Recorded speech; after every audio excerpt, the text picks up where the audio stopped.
ونستعينه ونستغفره ونستهديه ونؤمن به ونتوكل عليه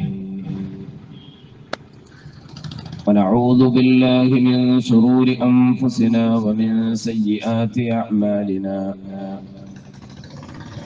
من يهده الله فلا مضل له ومن يضلله فلا هادي له أشهد أن لا إله إلا الله وحده لا شريك له وأشهد أن محمدا عبده ورسوله أرسله بالهدى ودين الحق ليظهره على الدين كله ولو كره المشركون اللهم صل على محمد وعلى آل محمد كما صليت على إبراهيم وعلى آل إبراهيم وبارك على محمد وعلى آل محمد كما باركت على إبراهيم وعلى آل إبراهيم إنك حميد مجيد أما بعد فإن خير الكلام كلام الله وخير السنن سنن محمد صلى الله عليه وسلم وشر الأمور محدثاتها وكل محدثة بدعة وكل بدعة ضلالة أيها الناس أوصيكم عباد الله ونفسي أولا بتقوى الله رب اشرح لي صدري ويسر لي أمري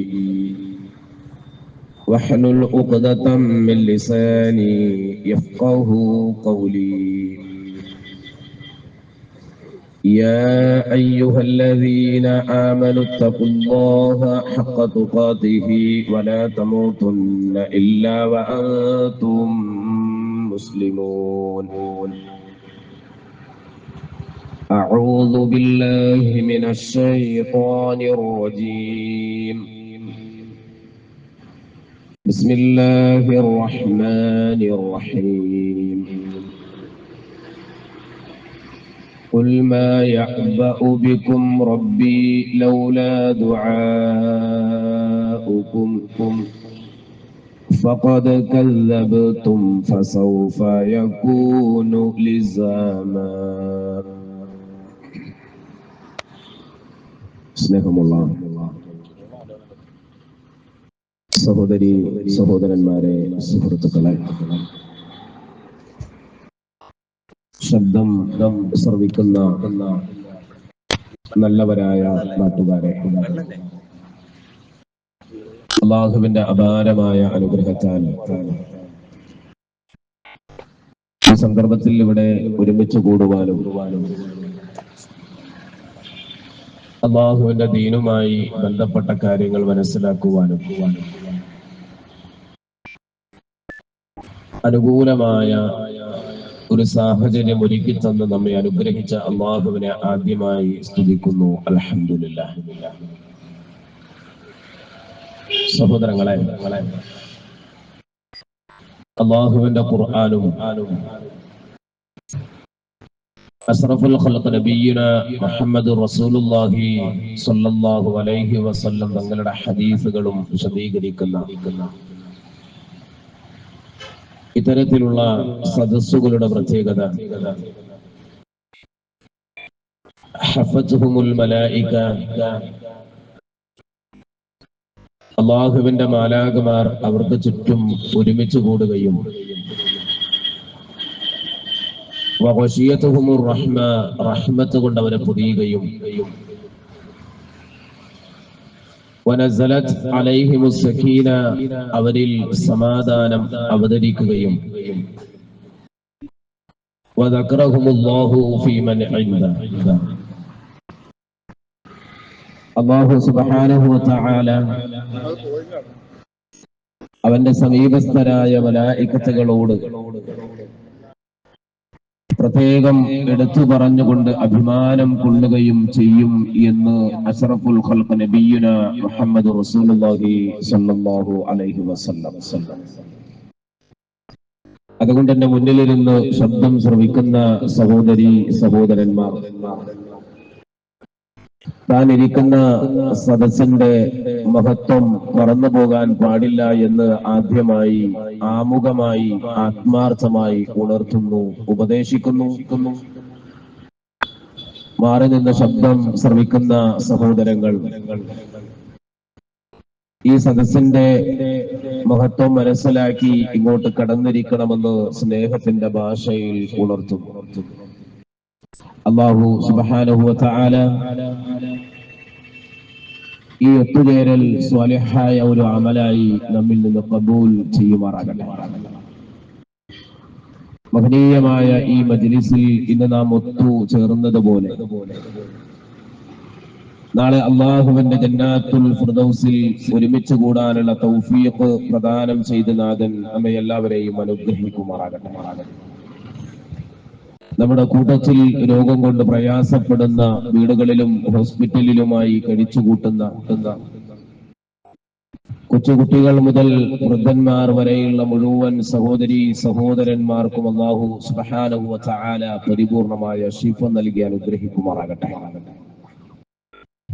നമ്മിൽ നിന്ന് മരണപ്പെട്ട് ബർസഖിയായ ജീവിതത്തിൽ എത്തിച്ചേർന്ന നമുക്ക് വേണ്ടപ്പെട്ടവരായ ആളുകൾ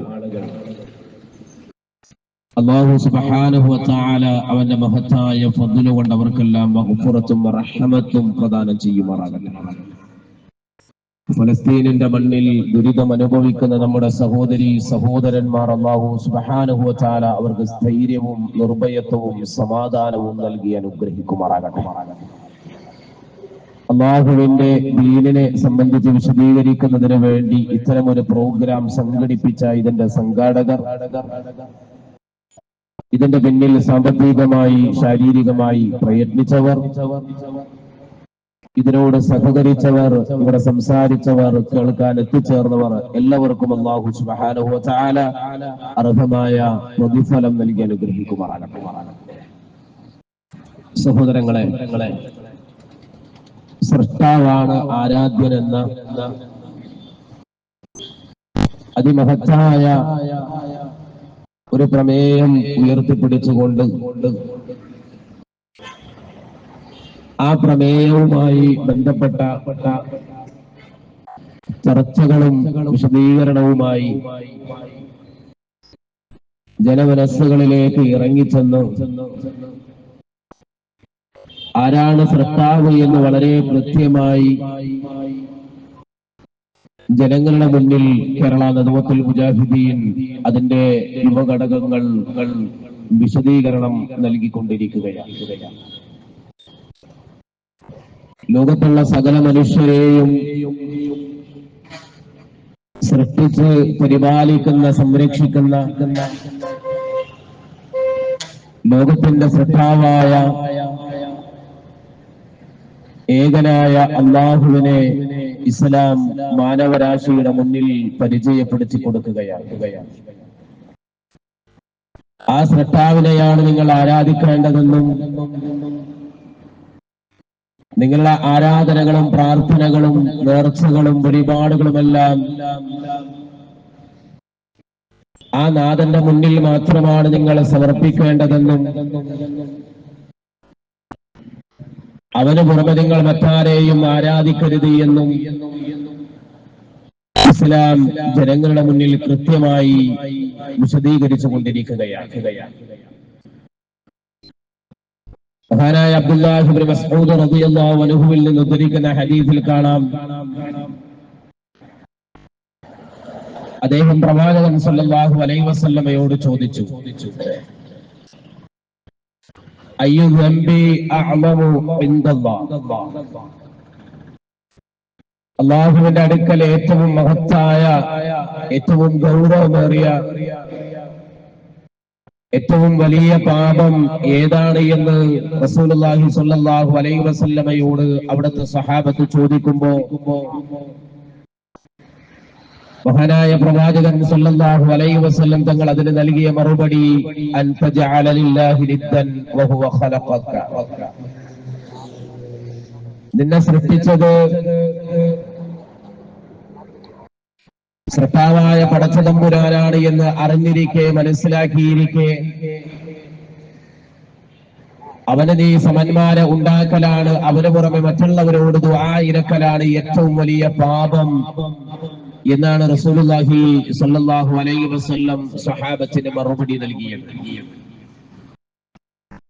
മനുഷ്യരെ, നമ്മെ എല്ലാവരെയും സൃഷ്ടിച്ചവനായ ലോകത്തിന്റെ സൃഷ്ടാവ് നമുക്ക് വേണ്ടതെല്ലാം നാം ചോദിക്കാതെ ആവശ്യപ്പെടാതെ തന്നെ ഇവിടെയെല്ലാം ഒരുക്കി തന്ന ആ ലോകത്തിന്റെ സൃഷ്ടാവായ പടച്ചതമ്പുരാൻ നമ്മോട് പറയുന്നത് ഫലാ തജഅലൂ ലില്ലാഹി അൻദാദൻ വഅൻതും തഅലമൂൻ.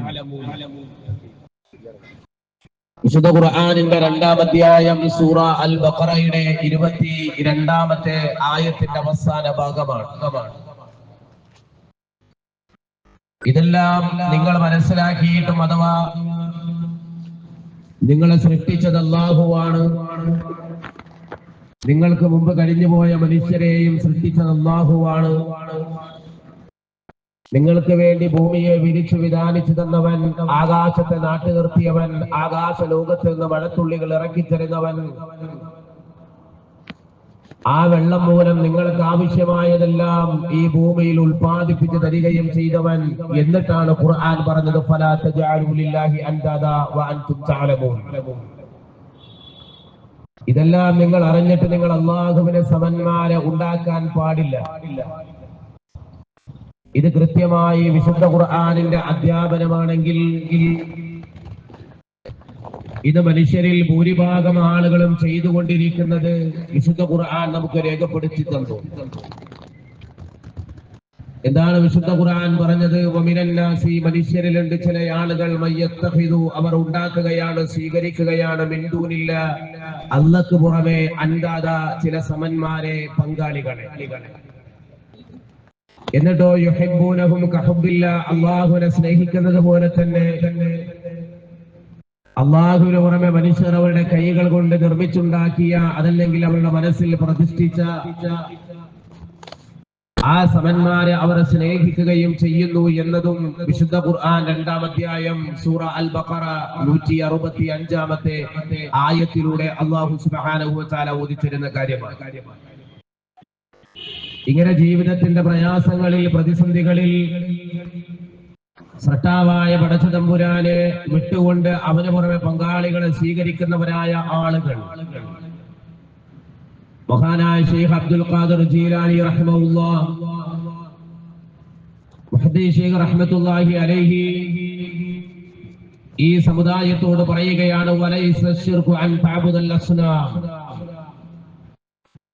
വിഗ്രഹങ്ങളെ ആരാധിക്കൽ മാത്രമല്ല ശിർക്ക്. ആരാണിത് പറയുന്നത്? മഹാനായ ശൈഖ് ജീലാനി തങ്ങളാണ്. മുഹദ്ദിസ് ശൈഖ് റഹ്മത്തുള്ളാഹി അലൈഹിയാണ് ഈ സമൂഹത്തോട് പറയുന്നത് വലൈസ ശിർകു അൻ തഅബുദൽ അസ്നാം. വിഗ്രഹങ്ങളെ ആരാധിക്കൽ മാത്രമല്ല ശിർക്ക്. പിന്നെയോ വഅൻ തഖ്താറ മഅ റബ്ബിക ശൈഅൻ സിവാഹു ഫി ഹാലത്തിൽ ബലിയ. വിപൽഘട്ടങ്ങളിൽ, പ്രതിസന്ധികളിൽ, പ്രയാസങ്ങളിൽ ആ റബ്ബിന്റെ കൂടെ ഏതെങ്കിലും ഒരു വസ്തുവിനെ നീ തിരഞ്ഞെടുക്കൽ, സ്വീകരിക്കൽ, അത് ശിർക്കാണ് എന്ന് ലോകത്തോട് വിളിച്ചു പറഞ്ഞ മഹാനായ പണ്ഡിതനാണ് ശൈഖ് ജീലാനി അബ്ദുൽ ഖാദിർ റഹിമഹുല്ലാഹ്. ഇത് തന്നെയാണ് കേരള നദുവത്തുൽ മുജാഹിദീൻ ഈ മുസ്ലിം സമൂഹത്തോട് പറയുന്നത്. നിങ്ങളുടെ ജീവിതത്തിന്റെ പ്രയാസങ്ങളിൽ, പ്രതിസന്ധികളിൽ നിങ്ങൾ വിളിക്കേണ്ടത്, നിങ്ങളുടെ സങ്കടങ്ങൾ പറയേണ്ടത്, നിങ്ങൾ പ്രാർത്ഥിക്കേണ്ടത് ലോകത്തിന്റെ സൃഷ്ടാവായ റബ്ബുൽ ആലമീനായ പടച്ചതമ്പുരാനോടായിരിക്കണം. കാരണം നിങ്ങളുടെ പ്രാർത്ഥന കേൾക്കാൻ കഴിവുള്ളത് അവനാണ്. മനുഷ്യ മനസ്സിന്റെ മന്ത്രങ്ങൾ അറിയാൻ കഴിവുള്ളവൻ അവനാണ്. ലോകത്ത് കോടാനുകോടി മനുഷ്യന്മാര് സൃഷ്ടാവായ പടച്ചതമ്പുരാൻ അവനാണ് നമ്മുടെ പ്രാർത്ഥനകൾ കേൾക്കുവാനും ഉത്തരം തരാനുമെല്ലാം കഴിവുള്ളവൻ. ലോകത്ത് കോടാനുകോടി മനുഷ്യരുണ്ട്, നൂറുകണക്കിന് ഭാഷകളുണ്ട്. ലോകത്തിന്റെ വ്യത്യസ്തമായ ഭാഗത്തിരുന്നു കൊണ്ട് കോടാനുകോടി മനുഷ്യന്മാര് ഒരേ സമയത്ത് വ്യത്യസ്ത ഭാഷകളിലായി പലവിധ കാര്യങ്ങൾക്കായി ഒരേ സമയത്ത് പ്രാർത്ഥിക്കുമ്പോൾ ആ മനുഷ്യരുടെ എല്ലാം പ്രാർത്ഥനകൾ വെവ്വേറെ കേട്ട് ഉത്തരം തരാൻ കഴിവുള്ളവൻ ലോകത്ത് അല്ലാഹയല്ലാതെ, ലോകത്തെ പടച്ച സത്താവല്ലാതെ മറ്റാർക്കാണ് കഴിയുക? നമ്മളെ സൃഷ്ടിച്ചതിലും സംരക്ഷിക്കുന്നതിലും നമുക്ക് വേണ്ടതെല്ലാം തരുന്നതിലും അള്ളാഹുവിന് പുറമെ ഇന്ന് മനുഷ്യ സമൂഹം വിളിച്ചുകൊണ്ടിരിക്കുന്ന, സങ്കൽപ്പിച്ചു വെച്ചിട്ടുള്ള, ആരാധ്യ വസ്തുക്കളായി സ്വീകരിച്ചിട്ടുള്ള ആർക്കെങ്കിലും അതിൽ വല്ല പങ്കുകൊണ്ടോ എന്നതും വിശുദ്ധ ഖുർആനിന്റെ ചോദ്യമാണ്. വിശുദ്ധ ഖുർആനിന്റെ 30-ാം അധ്യായം സൂറത്തുർ റൂമിന്റെ 40-ാമത്തെ വചനത്തിൽ അല്ലാഹു സുബ്ഹാനഹു വ തആല ചോദിക്കുന്നതായി നമുക്ക് കാണാം. അല്ലാഹുല്ലദീ ഖലഖകും സുമ്മ റസഖകും സുമ്മ യുമീതുകും സുമ്മ യുഹ്യീകും ഹൽ മിൻ ശുറകാഇകും മൻ യഫ്അലു മിൻ ദാലികും മിൻ ശൈഇൻ സുബ്ഹാനഹു വ തആല അമ്മാ യുശ്രികൂൻ. എന്താണ് സഹോദരങ്ങളെ വിശുദ്ധ ഖുർആൻ പറയുന്നത്? അല്ലാഹുല്ലദീ ഖലഖകും, അല്ലാഹുവാണ് നിങ്ങളുടെ ഖാലിഖ്, അല്ലാഹുവാണ് നിങ്ങളെ സൃഷ്ടിച്ചത്. നിങ്ങളെ സൃഷ്ടിച്ചു എന്ന് മാത്രമല്ല, സുമ്മ റസഖകും, പിന്നീട് നിങ്ങൾക്ക് റിസ്ഖ് തരുന്നത്, തിന്നാൻ തരുന്നതും അല്ലാഹുവാണ്. സുമ്മ യുമീതുകും, പിന്നീട് നിങ്ങളെ മരിപ്പിക്കുന്നതും അല്ലാഹുവാണ്. സുമ്മ യുഹ്യീകും, പിന്നീട് നിങ്ങളെ ഉയർത്തെഴുന്നേൽപ്പിക്കുന്നത്, രണ്ടാമതൊരു ജീവിതത്തിലേക്ക് എഴുന്നേൽപ്പിച്ച് കൊണ്ടുവരുന്നതും അല്ലാഹുവാണ്. 4 കാര്യങ്ങളാണ് വിശുദ്ധ ഖുർആൻ ഇവിടെ പറയുന്നത്. നിങ്ങളെ സൃഷ്ടിച്ചത് അല്ലാഹയാണ്, നിങ്ങൾക്ക് തിന്നാൻ തരുന്നത് അല്ലാഹയാണ്, നിങ്ങളെ മരിപ്പിക്കുന്നത് അല്ലാഹയാണ്, നിങ്ങളെ ഉയർത്തെഴുന്നേൽപ്പിക്കുന്നതും അല്ലാഹു തന്നെയാണ്. എന്നിട്ടതാ വിശുദ്ധ ഖുർആൻ ഒരു ചോദ്യം ചോദിക്കുകയാണ്. ഹൽ മിൻ ശുറകാഇകും മൻ യഫ്അലു മിൻ ദാലികും മിൻ ശൈഇൻ, ഇതിൽപ്പെട്ട വല്ലതും ചെയ്യുന്നവർ, നിങ്ങൾ പങ്കുചേർക്കുന്നവരുടെ കൂട്ടത്തിലുണ്ടോ? വിശുദ്ധ ഖുർആനിന്റെ ചോദ്യം എത്രമാത്രം കൃത്യമാണ് സഹോദരങ്ങളെ. നിങ്ങൾ അല്ലാഹുവിന് പുറമെ ആരെയാണോ ആരാധിക്കുന്നത്, ആരെയാണോ പൂജിക്കുന്നത്, ആരുടെ മുന്നിലാണോ നിങ്ങൾ തല കുനിക്കുന്നത്, നിങ്ങളെ സൃഷ്ടിച്ചതിൽ അവർക്ക് പങ്കുണ്ടോ? നിങ്ങൾക്ക് തിന്നാൻ തരുന്നതിൽ അവർക്ക് പങ്കുണ്ടോ? നിങ്ങളെ മരിപ്പിക്കുന്നതിൽ, നിങ്ങളെ ഉയർത്തെഴുന്നേൽപ്പിക്കുന്നതിൽ അവർക്ക് വല്ല പങ്കും ഉണ്ടോ? ഇത് വിശുദ്ധ ഖുർആൻ ചോദിച്ചത് 30-ാം അധ്യായത്തിന്റെ 40-ാമത്തെ വചനത്തിലൂടെയാണെങ്കിൽ, എന്റെ ശബ്ദം ശ്രവിക്കുന്ന മാന്യ സഹോദരങ്ങളെ, നിങ്ങൾ അല്ലാഹുവിന് പുറമെ ആരെയാണോ വിളിച്ചുകൊണ്ടിരിക്കുന്നത്, അവർക്കാർക്കും തന്നെ നിങ്ങളെ സൃഷ്ടിച്ചതിലോ, തിന്നാൻ തരുന്നതിലോ, മരിപ്പിക്കുന്നതിലോ, ഉയർത്തെഴുന്നേൽപ്പിക്കുന്നതിലോ യാതൊരുവിധ പങ്കുമേ ഇല്ല എങ്കിൽ നിങ്ങളുടെ പ്രാർത്ഥനകളെല്ലാം പോകേണ്ടത് അല്ലാഹു റബ്ബുൽ ഇസ്സത്തിലേക്കാണ്. കാരണം പ്രാർത്ഥന കേൾക്കാൻ കഴിവുള്ളവന് അല്ലാഹയാണ്, ഉത്തരം തരാനും കഴിവുള്ളവന് അല്ലാഹയാണ്. നിങ്ങൾക്ക് ജീവിതത്തിൽ എന്ത് തന്നെ പ്രയാസങ്ങൾ ഉണ്ടെങ്കിലും, അത് ചെറുതാകട്ടെ വലുതാകട്ടെ, അത് ദുനിയാവിന്റെ കാര്യമാകട്ടെ ആഖിറത്തിന്റെ കാര്യമാകട്ടെ, നീ നിന്റെ റബ്ബിനോട് ചോദിച്ചാൽ നിന്റെ പ്രാർത്ഥനയ്ക്ക് ഉത്തരം തരാൻ അല്ലാഹു സുബ്ഹാനഹു വ തആല തയ്യാറാണ്. പക്ഷേ ചോദിക്കാൻ നമ്മൾ റെഡിയാകണം എന്നുള്ളതാണ്. നമ്മൾ ചോദിക്കാൻ തയ്യാറാണോ എങ്കിൽ തീർച്ചയായും നമ്മുടെ പ്രാർത്ഥനയ്ക്ക് ഉത്തരം തരാൻ നമ്മുടെ റബ്ബ് റെഡിയാണ്. പക്ഷേ ചോദിക്കാൻ ഞാനും നിങ്ങളെ മടി കാണിക്കാൻ പാടില്ല. അതാണ് വിശുദ്ധ ഖുർആനിൽ നിന്ന് ആമുഖമായി ഞാൻ നിങ്ങളുടെ മുന്നിൽ ഓതി വെച്ച വിശുദ്ധ ഖുർആനിന്റെ 25-ാം അധ്യായം സൂറത്തുൽ ഫുർഖാനിന്റെ അവസാനത്തെ വചനം 77-ാമത്തെ വചനം. എന്താണ് അവിടെ ഖുർആൻ പറയുന്നത്? ഖുൽ മാ യഅബഉ ബികും റബ്ബി ലൗലാ ദുആഉകും. ഖുൽ നബിയേ അങ്ങ് പറയണേ, ചോദിക്കണേ, മാ യഅബഉ ബികും റബ്ബി, എന്റെ റബ്ബ് നിങ്ങൾക്ക് എന്ത് പരിഗണന നൽകാനാണ്? ലൗലാ ദുആഉകും, നിങ്ങളുടെ ദുആ ഇല്ലെങ്കിൽ, നിങ്ങൾ അല്ലാഹുവിനോട് പ്രാർത്ഥിക്കുന്നില്ല എങ്കിൽ ആ റബ്ബുൽ ആലമീൻ നിങ്ങളെ പരിഗണിക്കുന്നതല്ല. സഹോദരങ്ങളെ, നാം മനസ്സിലാക്കണം, അല്ലാഹു നമ്മളെ പരിഗണിച്ചില്ലെങ്കിൽ പിന്നെ ആരെല്ലാം നമ്മളെ പരിഗണിച്ചിട്ടും അതുകൊണ്ട് എന്ത് കാര്യമാണുള്ളത്?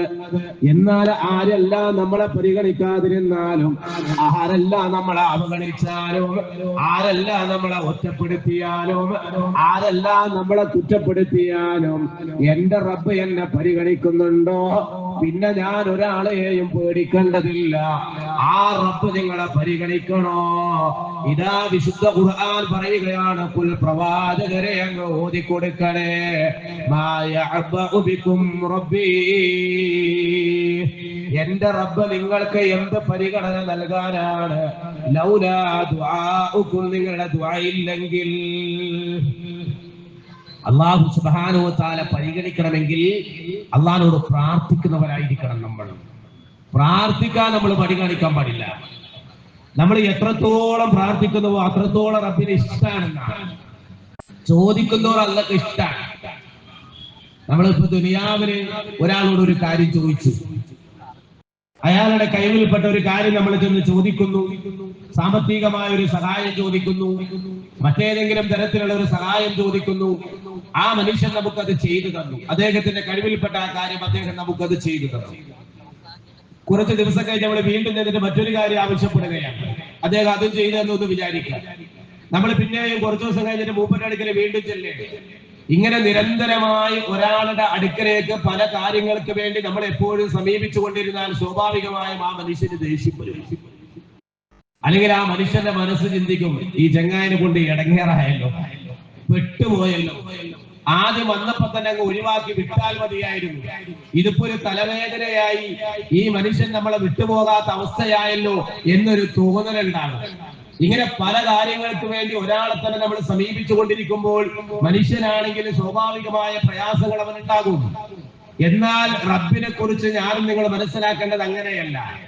പിന്നെയോ, നമ്മുടെ റബ്ബിനോട് നാം എത്രമാത്രം ചോദിക്കുന്നുവോ അത്രമാത്രം അല്ലാഹുക്ക് ഇഷ്ടമാണ്. ചോദിക്കാതിരുന്നാലാണ് അല്ലാഹുക്ക് ദേഷ്യം വരിക.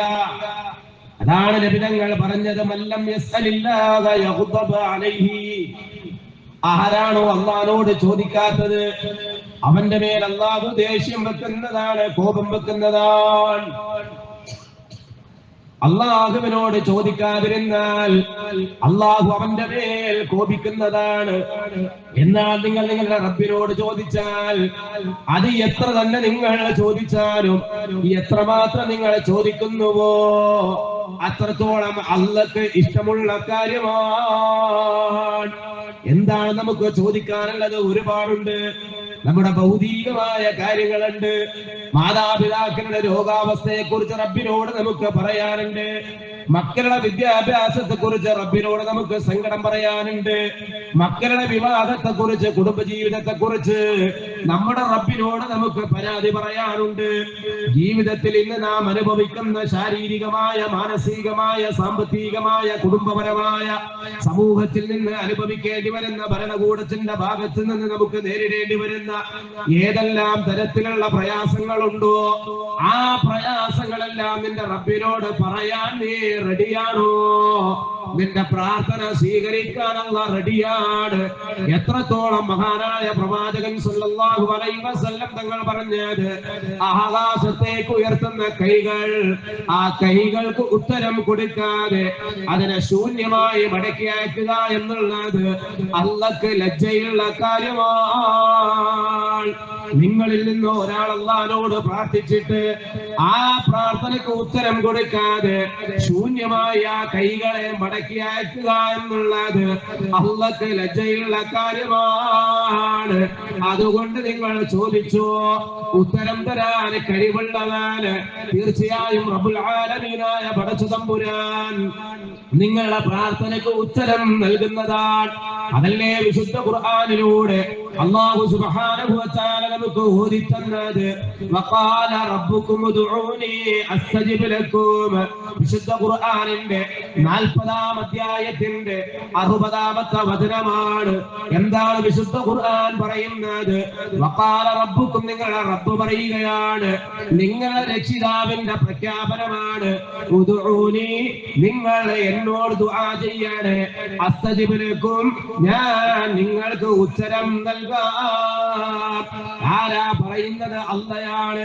അല്ലാഹു റബ്ബുൽ ഇസ്സത്ത് വെറും വാക്ക് പറയുന്നവനല്ല, ഇത് അല്ലാഹുവിന്റെ വാഗ്ദാനമാണ്. ഇന്ന വഅദല്ലാഹി ഹഖ് എന്ന് വിശുദ്ധ ഖുർആൻ ആവർത്തിക്കുന്നുണ്ട്. തീർച്ചയായും അല്ലാഹുവിന്റെ വാഗ്ദാനം ഹഖാണ്, അത് സത്യമാണ്, യാഥാർത്ഥ്യമാണ്. ആ റബ്ബുൽ ആലമീനായ പടച്ച തമ്പുരാനാണ് നിങ്ങളോട് പറയുന്നത്, ഉദ്ഊനി, നിങ്ങൾ എന്നോട് ചോദിക്കണേ, അസ്തജിബ് ലക്കും, ഞാൻ നിങ്ങൾക്ക് ഉത്തരം നൽകാം. ഒന്ന് മടിക്കണ്ട. അള്ളാഹുവോട് ചോദിച്ചിട്ട് എനിക്ക് കിട്ടിയില്ല എന്നുള്ള നിരാശയും വേണ്ട. നിങ്ങൾ ചോദിച്ചോ, തീർച്ചയായും അല്ലാഹു സുബ്ഹാനഹു വ തആല നിങ്ങളുടെ പ്രാർത്ഥനയ്ക്ക് ഉത്തരം തരും. പക്ഷേ നിങ്ങൾ ചോദിക്കാൻ തയ്യാറില്ലയോ, മടി കാണിക്കുകയാണോ? ഖുൽ മാ യഅബഉ ബികും റബ്ബി ലൗലാ ദുആഉകും. നിങ്ങളുടെ പ്രാർത്ഥനയില്ലെങ്കിൽ അല്ലാഹു സുബ്ഹാനഹു വ തആല നിങ്ങളെ പരിഗണിക്കുന്നതല്ല. അപ്പൊ ഒരു മനുഷ്യന്റെ പ്രാർത്ഥന അല്ലാഹു സുബ്ഹാനഹു വ തആല തട്ടിക്കളയില്ല. മഹാനായ പ്രവാചകൻ സല്ലല്ലാഹു അലൈഹി വസല്ലം തങ്ങളുടെ ഹദീസിൽ നമുക്ക് കാണാം. സുദീർഘമായ ഹദീസാണ്, ഇമാം മുസ്ലിം ഉദ്ധരിക്കുന്ന ഹദീസാണ്. എന്താണ് പ്രവാചകൻ പറയുന്നത്? ലാ യസാലു യുസ്തജാബു ലിഅബ്ദിൻ മാ ലം യദ്ഉ ബിഇസ്മിൻ ഔ ഖതീഅത്തി റഹിം മാ ലം യസ്തഅജിൽ ബിഹി. قيل يا رسول الله وما الاستعجال؟ فقال يقول قد دعوت وقد دعوت لما را يستجيب لي فيستحسر عند ذلك ويدعو الدعاء. എന്താണ് നബി തങ്ങൾ പറയുന്നത്? ലാ യസാലു യുസ്തജാബു ലിഅബ്ദിൻ, ഒരു മനുഷ്യന്റെ, ഒരു മുസ്ലിമായ മനുഷ്യന്റെ പ്രാർത്ഥനയ്ക്ക് അല്ലാഹു സുബ്ഹാനഹു വ തആല ഉത്തരം നൽകിക്കൊണ്ടേ ഇരിക്കുന്നതാണ്. ലാ യസാലു യുസ്തജാബു ലിഅബ്ദിൻ, ഒരു അടിമയുടെ പ്രാർത്ഥനയ്ക്ക് അല്ലാഹു സുബ്ഹാനഹു വ തആല ഉത്തരം നൽകിക്കൊണ്ടേ ഇരിക്കും. മാലം യദ്ഉ, അവൻ ദുആ ചെയ്യാത്തയിടത്തോളം കാലം.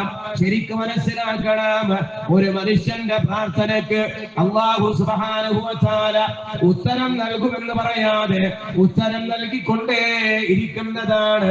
മാലം യദ്ഉ, അവൻ ദുആ ചെയ്യാത്തയിടത്തോളം കാലം.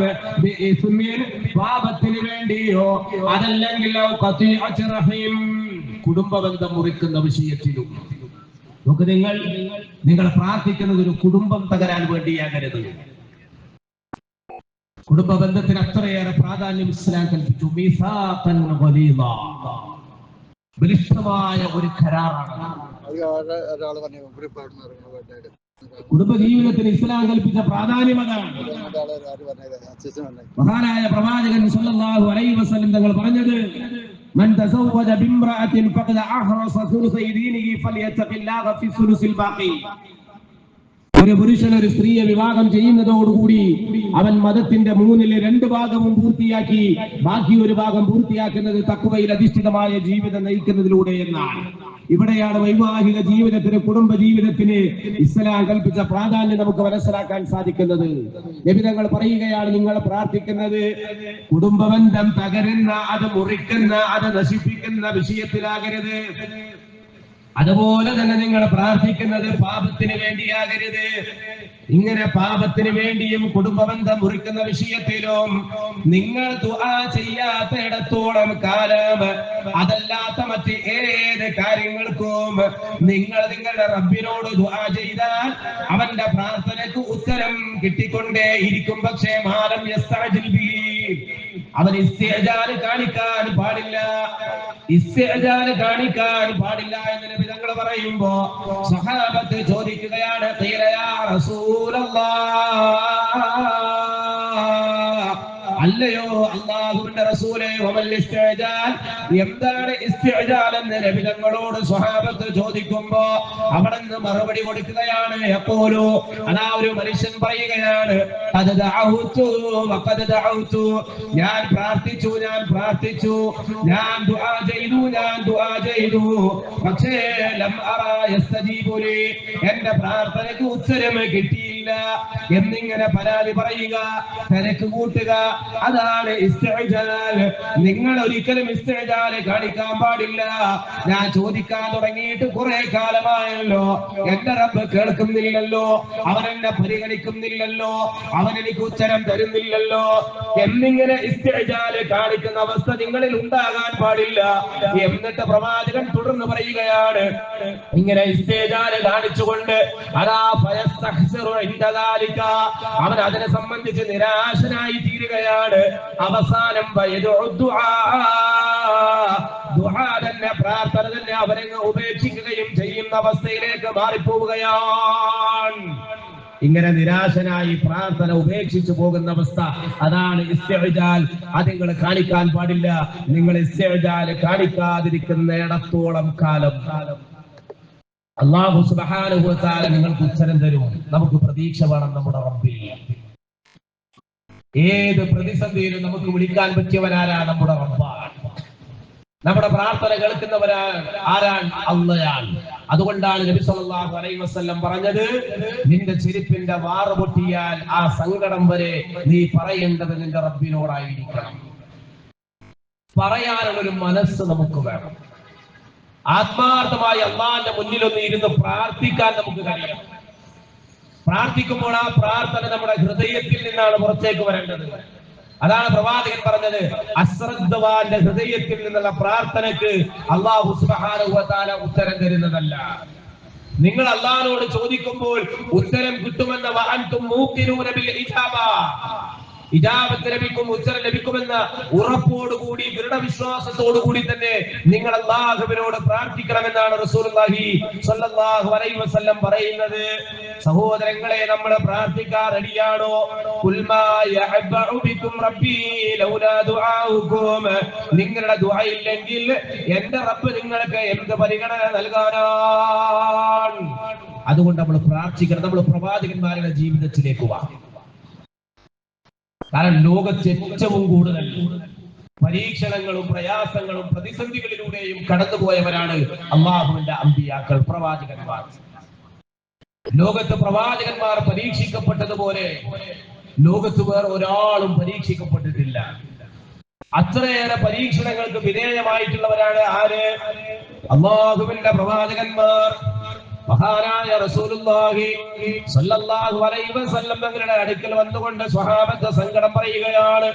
മഹാനായ ഖബ്ബാബ് റളിയല്ലാഹു അൻഹുവിനെ പോലെയുള്ള ആളുകൾ പീഡിപ്പിക്കപ്പെട്ട ഇസ്ലാമിന്റെ ചരിത്രം നമുക്കറിയാം.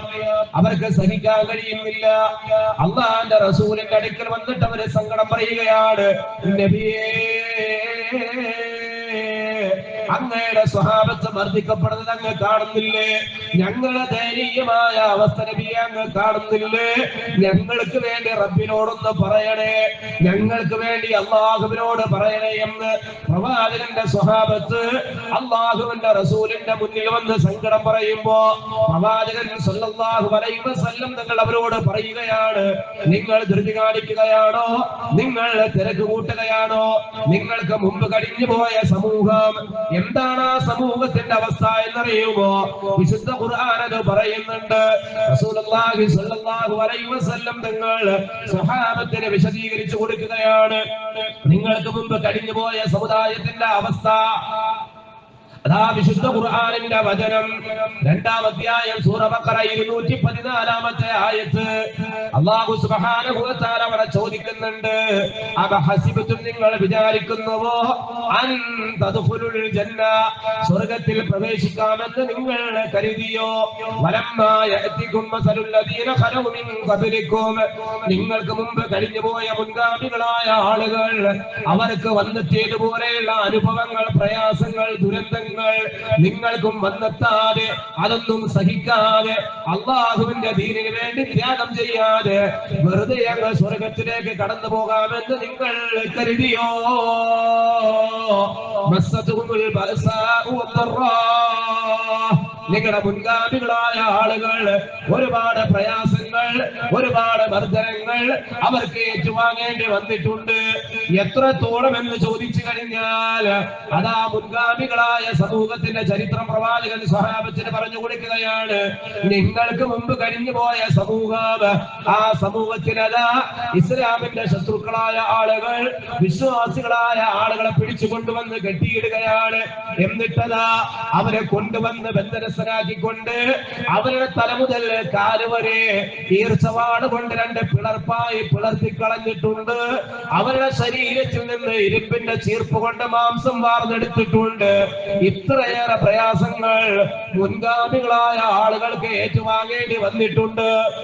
എത്രത്തോളം?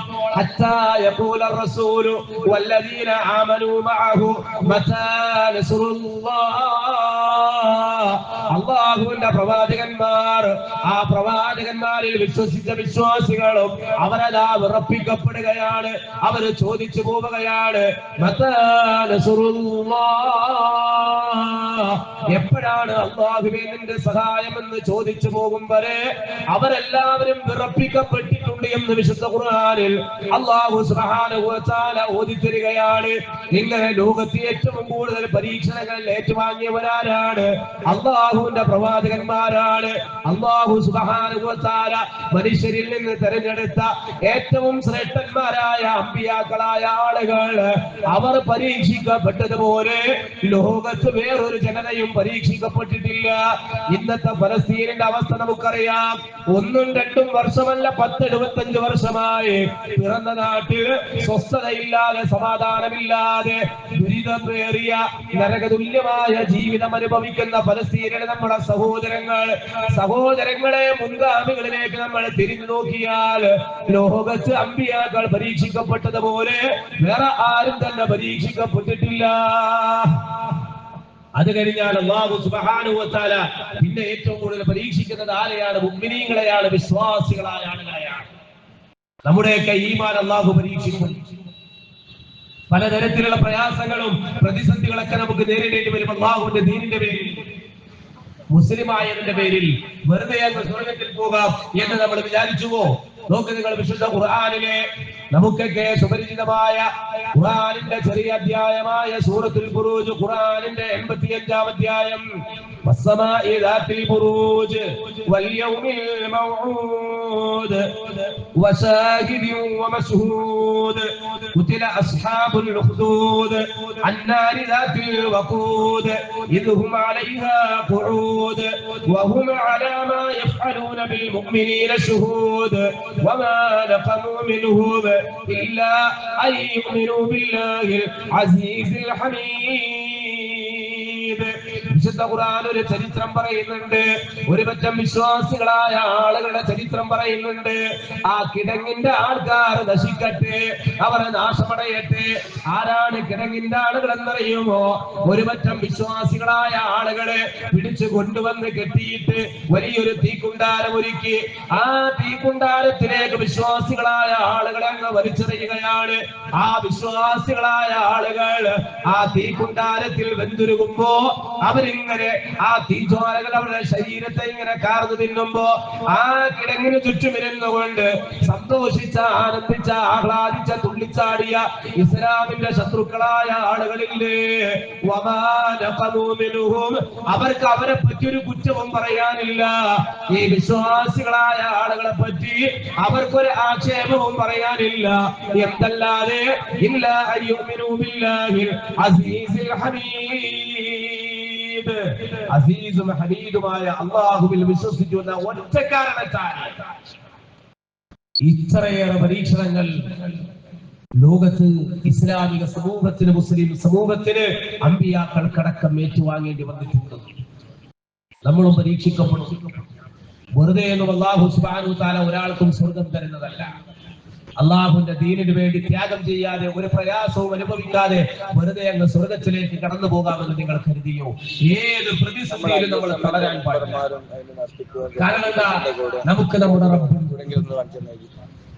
എന്നെ സംരക്ഷിക്കാൻ എന്റെ റബ്ബുണ്ട്, എന്നെ കാക്കാൻ എന്റെ റബ്ബുണ്ട്.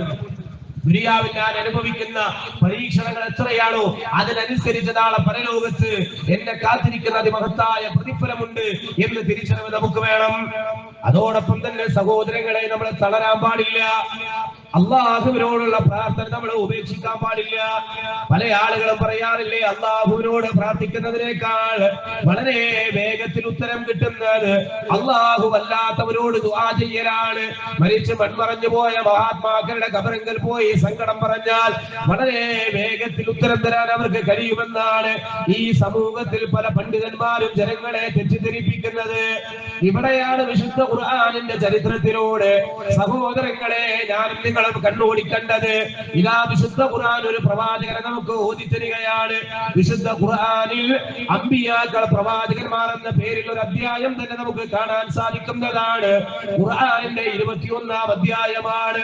പല പ്രവാചകന്മാരുടെയും ചരിത്രങ്ങൾ ആ സൂറത്തിൽ അല്ലാഹു സുബ്ഹാനഹു വ തആല പ്രതിപാദിക്കുന്നു എന്നുള്ളത് കൊണ്ടാണ് സൂറത്തുൽ അംബിയാ പ്രവാചകന്മാർ എന്ന ആ അധ്യായത്തിന് പേര് നൽകപ്പെടാനുള്ള കാരണം വിശുദ്ധ ഖുർആനിന്റെ 21-ാം അധ്യായം സൂറത്തുൽ അംബിയാ. ആ അധ്യായത്തിൽ പല പ്രവാചകന്മാരുടെ ചരിത്രം വിശുദ്ധ ഖുർആൻ പറയുമ്പോ മഹാനായ അയ്യൂബ് നബി അലൈഹി സ്വലാത്തു വസ്സലാമിന്റെ ചരിത്രം പറയുന്നുണ്ട്. നിങ്ങളൊന്ന് ഖുർആൻ മറിച്ചു നോക്കുക. സൂറത്തുൽ അംബിയാഇന്റെ 83, 84 എന്നീ 2 ആയത്തുകളിൽ വിശുദ്ധ ഖുർആൻ ഒരു പ്രവാചകന്റെ ചരിത്രം പഠിപ്പിക്കുകയാണ്. എന്താണ് വിശുദ്ധ ഖുർആൻ പറയുന്നത്? വ അയ്യൂബ ഇദ് നാദാ റബ്ബഹു അന്നീ മസ്സനിയ ദുർറു വ അൻത അർഹമുർ റഹീമീൻ فاستجبنا له فكشفنا ما به من ضر وآتيناه أهله ومثلهم معهم رحمة من عندنا وذكرى للعابدين. സഹോദരങ്ങളെ, എന്താണ് വിശുദ്ധ ഖുർആൻ പറയുന്നത്? വ അയ്യൂബ, അയ്യൂബിനെ നിങ്ങൾ ഓർക്കണേ. ഇദ്നാദാ റബ്ബഹു, അദ്ദേഹം തന്റെ രക്ഷിതാവിനെ വിളിച്ച് പ്രാർത്ഥിച്ച സന്ദർഭമാണ്. മഹാനായ അയ്യൂബ് നബി അലൈഹി സ്വലാത്തു വസ്സലാം തന്റെ റബ്ബിനെ വിളിച്ച് പ്രാർത്ഥിച്ച സന്ദർഭം നിങ്ങൾ ഓർക്കണേ. എന്താണ് ആ പ്രവാചക റബ്ബിനെ വിളിച്ചിട്ട് പറയുന്നത്? അന്നീ മസ്സനിയ ദുർർ, തീർച്ചയായും റബ്ബേ എനിക്കിതാ ദുർർ ബാധിച്ചിരിക്കുകയാണ്, എനിക്കിതാ കഷ്ടപ്പാട് ബാധിച്ചിരിക്കുകയാണ്.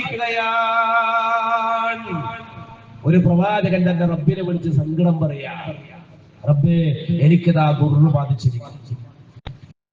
അയ്യൂബ് നബി അലൈഹി സ്വലാത്തു വസ്സലാമക്ക് ബാധിച്ച ദുർറേതാ സഹോദരങ്ങളെ? ആ പ്രവാചകൻ അനുഭവിക്കേണ്ടി വന്ന പ്രയാസങ്ങൾ എന്തൊക്കെയാണ്? നമുക്കൊക്കെ അറിയാലോ ചരിത്രം. മഹാനായ അയ്യൂബ് നബി അലൈഹി സ്വലാത്തു വസ്സലാം ദുനിയാവിൽ ഒന്നിനും ഒരു കുറവുണ്ടായിരുന്നില്ല.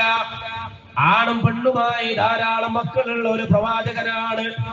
അതുപോലെ തന്നെ ധാരാളക്കണക്കിന് സമ്പത്തിന്റെ ഉടമയാണ്.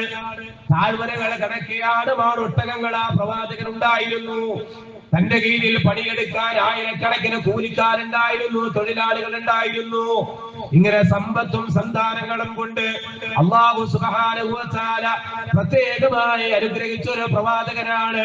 ആ പ്രവാചകന്റെ ജീവിതത്തിൽ സമ്പൽ സമൃദ്ധിയുടെ കാലമാണ്.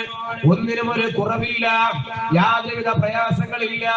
ആരോഗ്യമുണ്ട്, മക്കളുണ്ട്, കുടുംബമുണ്ട്. അതുപോലെ തന്നെ ഏക്കർ കണക്കിന് സമ്പത്തിന്റെ ഉടമയാണ് മഹാനായ അയ്യൂബ് നബി അലൈഹി സ്വലാത്തു വസ്സലാം. ആ പ്രവാചകനെ അല്ലാഹു സുബ്ഹാനഹു സുബ്ഹാനഹു വ തആല ഒന്ന് പരീക്ഷിക്കാൻ തീരുമാനിക്കുകയാണ്. ആദ്യമായി അല്ലാഹുവിന്റെ പരീക്ഷണം കടന്നു വന്നത് ആ പ്രവാചകന്റെ സമ്പത്തിലാണ്. താഴ്വരകളെ കണക്കെ തനിക്കുണ്ടായിരുന്ന ആടുമാടൊട്ടകങ്ങളെല്ലാം പ്രത്യേകമായ രോഗം പിടിപെട്ടുകൊണ്ട് ചത്തൊടുങ്ങുകയാണ്. കുറെയെല്ലാം കൊള്ളയടിക്കപ്പെടുകയാണ്. സാമ്പത്തികമായ പ്രവാചകൻ ഇങ്ങനെ താഴേക്ക് വീണു പോവുകയാണ്. ആ പ്രവാചകന്റെ കീഴിൽ ജോലി ചെയ്തിരുന്ന ആയിരക്കണക്കിന് തൊഴിലാളികൾ, കൂലിക്കാര് പ്രത്യേകമായ പകർച്ചവ്യാധി പിടിപെട്ടുകൊണ്ട് മരണപ്പെടുകയാണ്. പല ആളുകളും കൊല്ലപ്പെടുകയാണ്. പല തൊഴിലാളികളും ഇതെല്ലാം കണ്ടുകൊണ്ട് പേടിച്ചുകൊണ്ട് നാട് വിട്ടു പോവുകയാണ്. ഇങ്ങനെ സാമ്പത്തികമായി ആ പ്രവാചകന് ഉണ്ടായിരുന്നത് എന്താണോ അതെല്ലാം അല്ലാഹു സുബ്ഹാനഹു വ തആല തിരിച്ചു പിടിക്കാൻ തീരുമാനിക്കുകയാണ്. എല്ലാം അല്ലാഹു തിരിച്ചു പിടിക്കുകയാണ്. സാമ്പത്തികമായി സീറോ ബാലൻസിലേക്ക് ആ പ്രവാചകനതാ എത്തിപ്പെടുകയാണ്. ഇന്നലെ വരെ താൻ ഒരു കോടീശ്വരനായിരുന്നു, ഇന്നിതാ സീറോയിലേക്ക് എത്തിയിരിക്കുകയാണ്. എത്ര സമ്പന്നന്മാരാണ് നമ്മുടെ നാട്ടിൽ ആത്മഹത്യ ചെയ്യുന്നത് അല്ലേ? സാമ്പത്തികമായി തകർന്നു പോകും.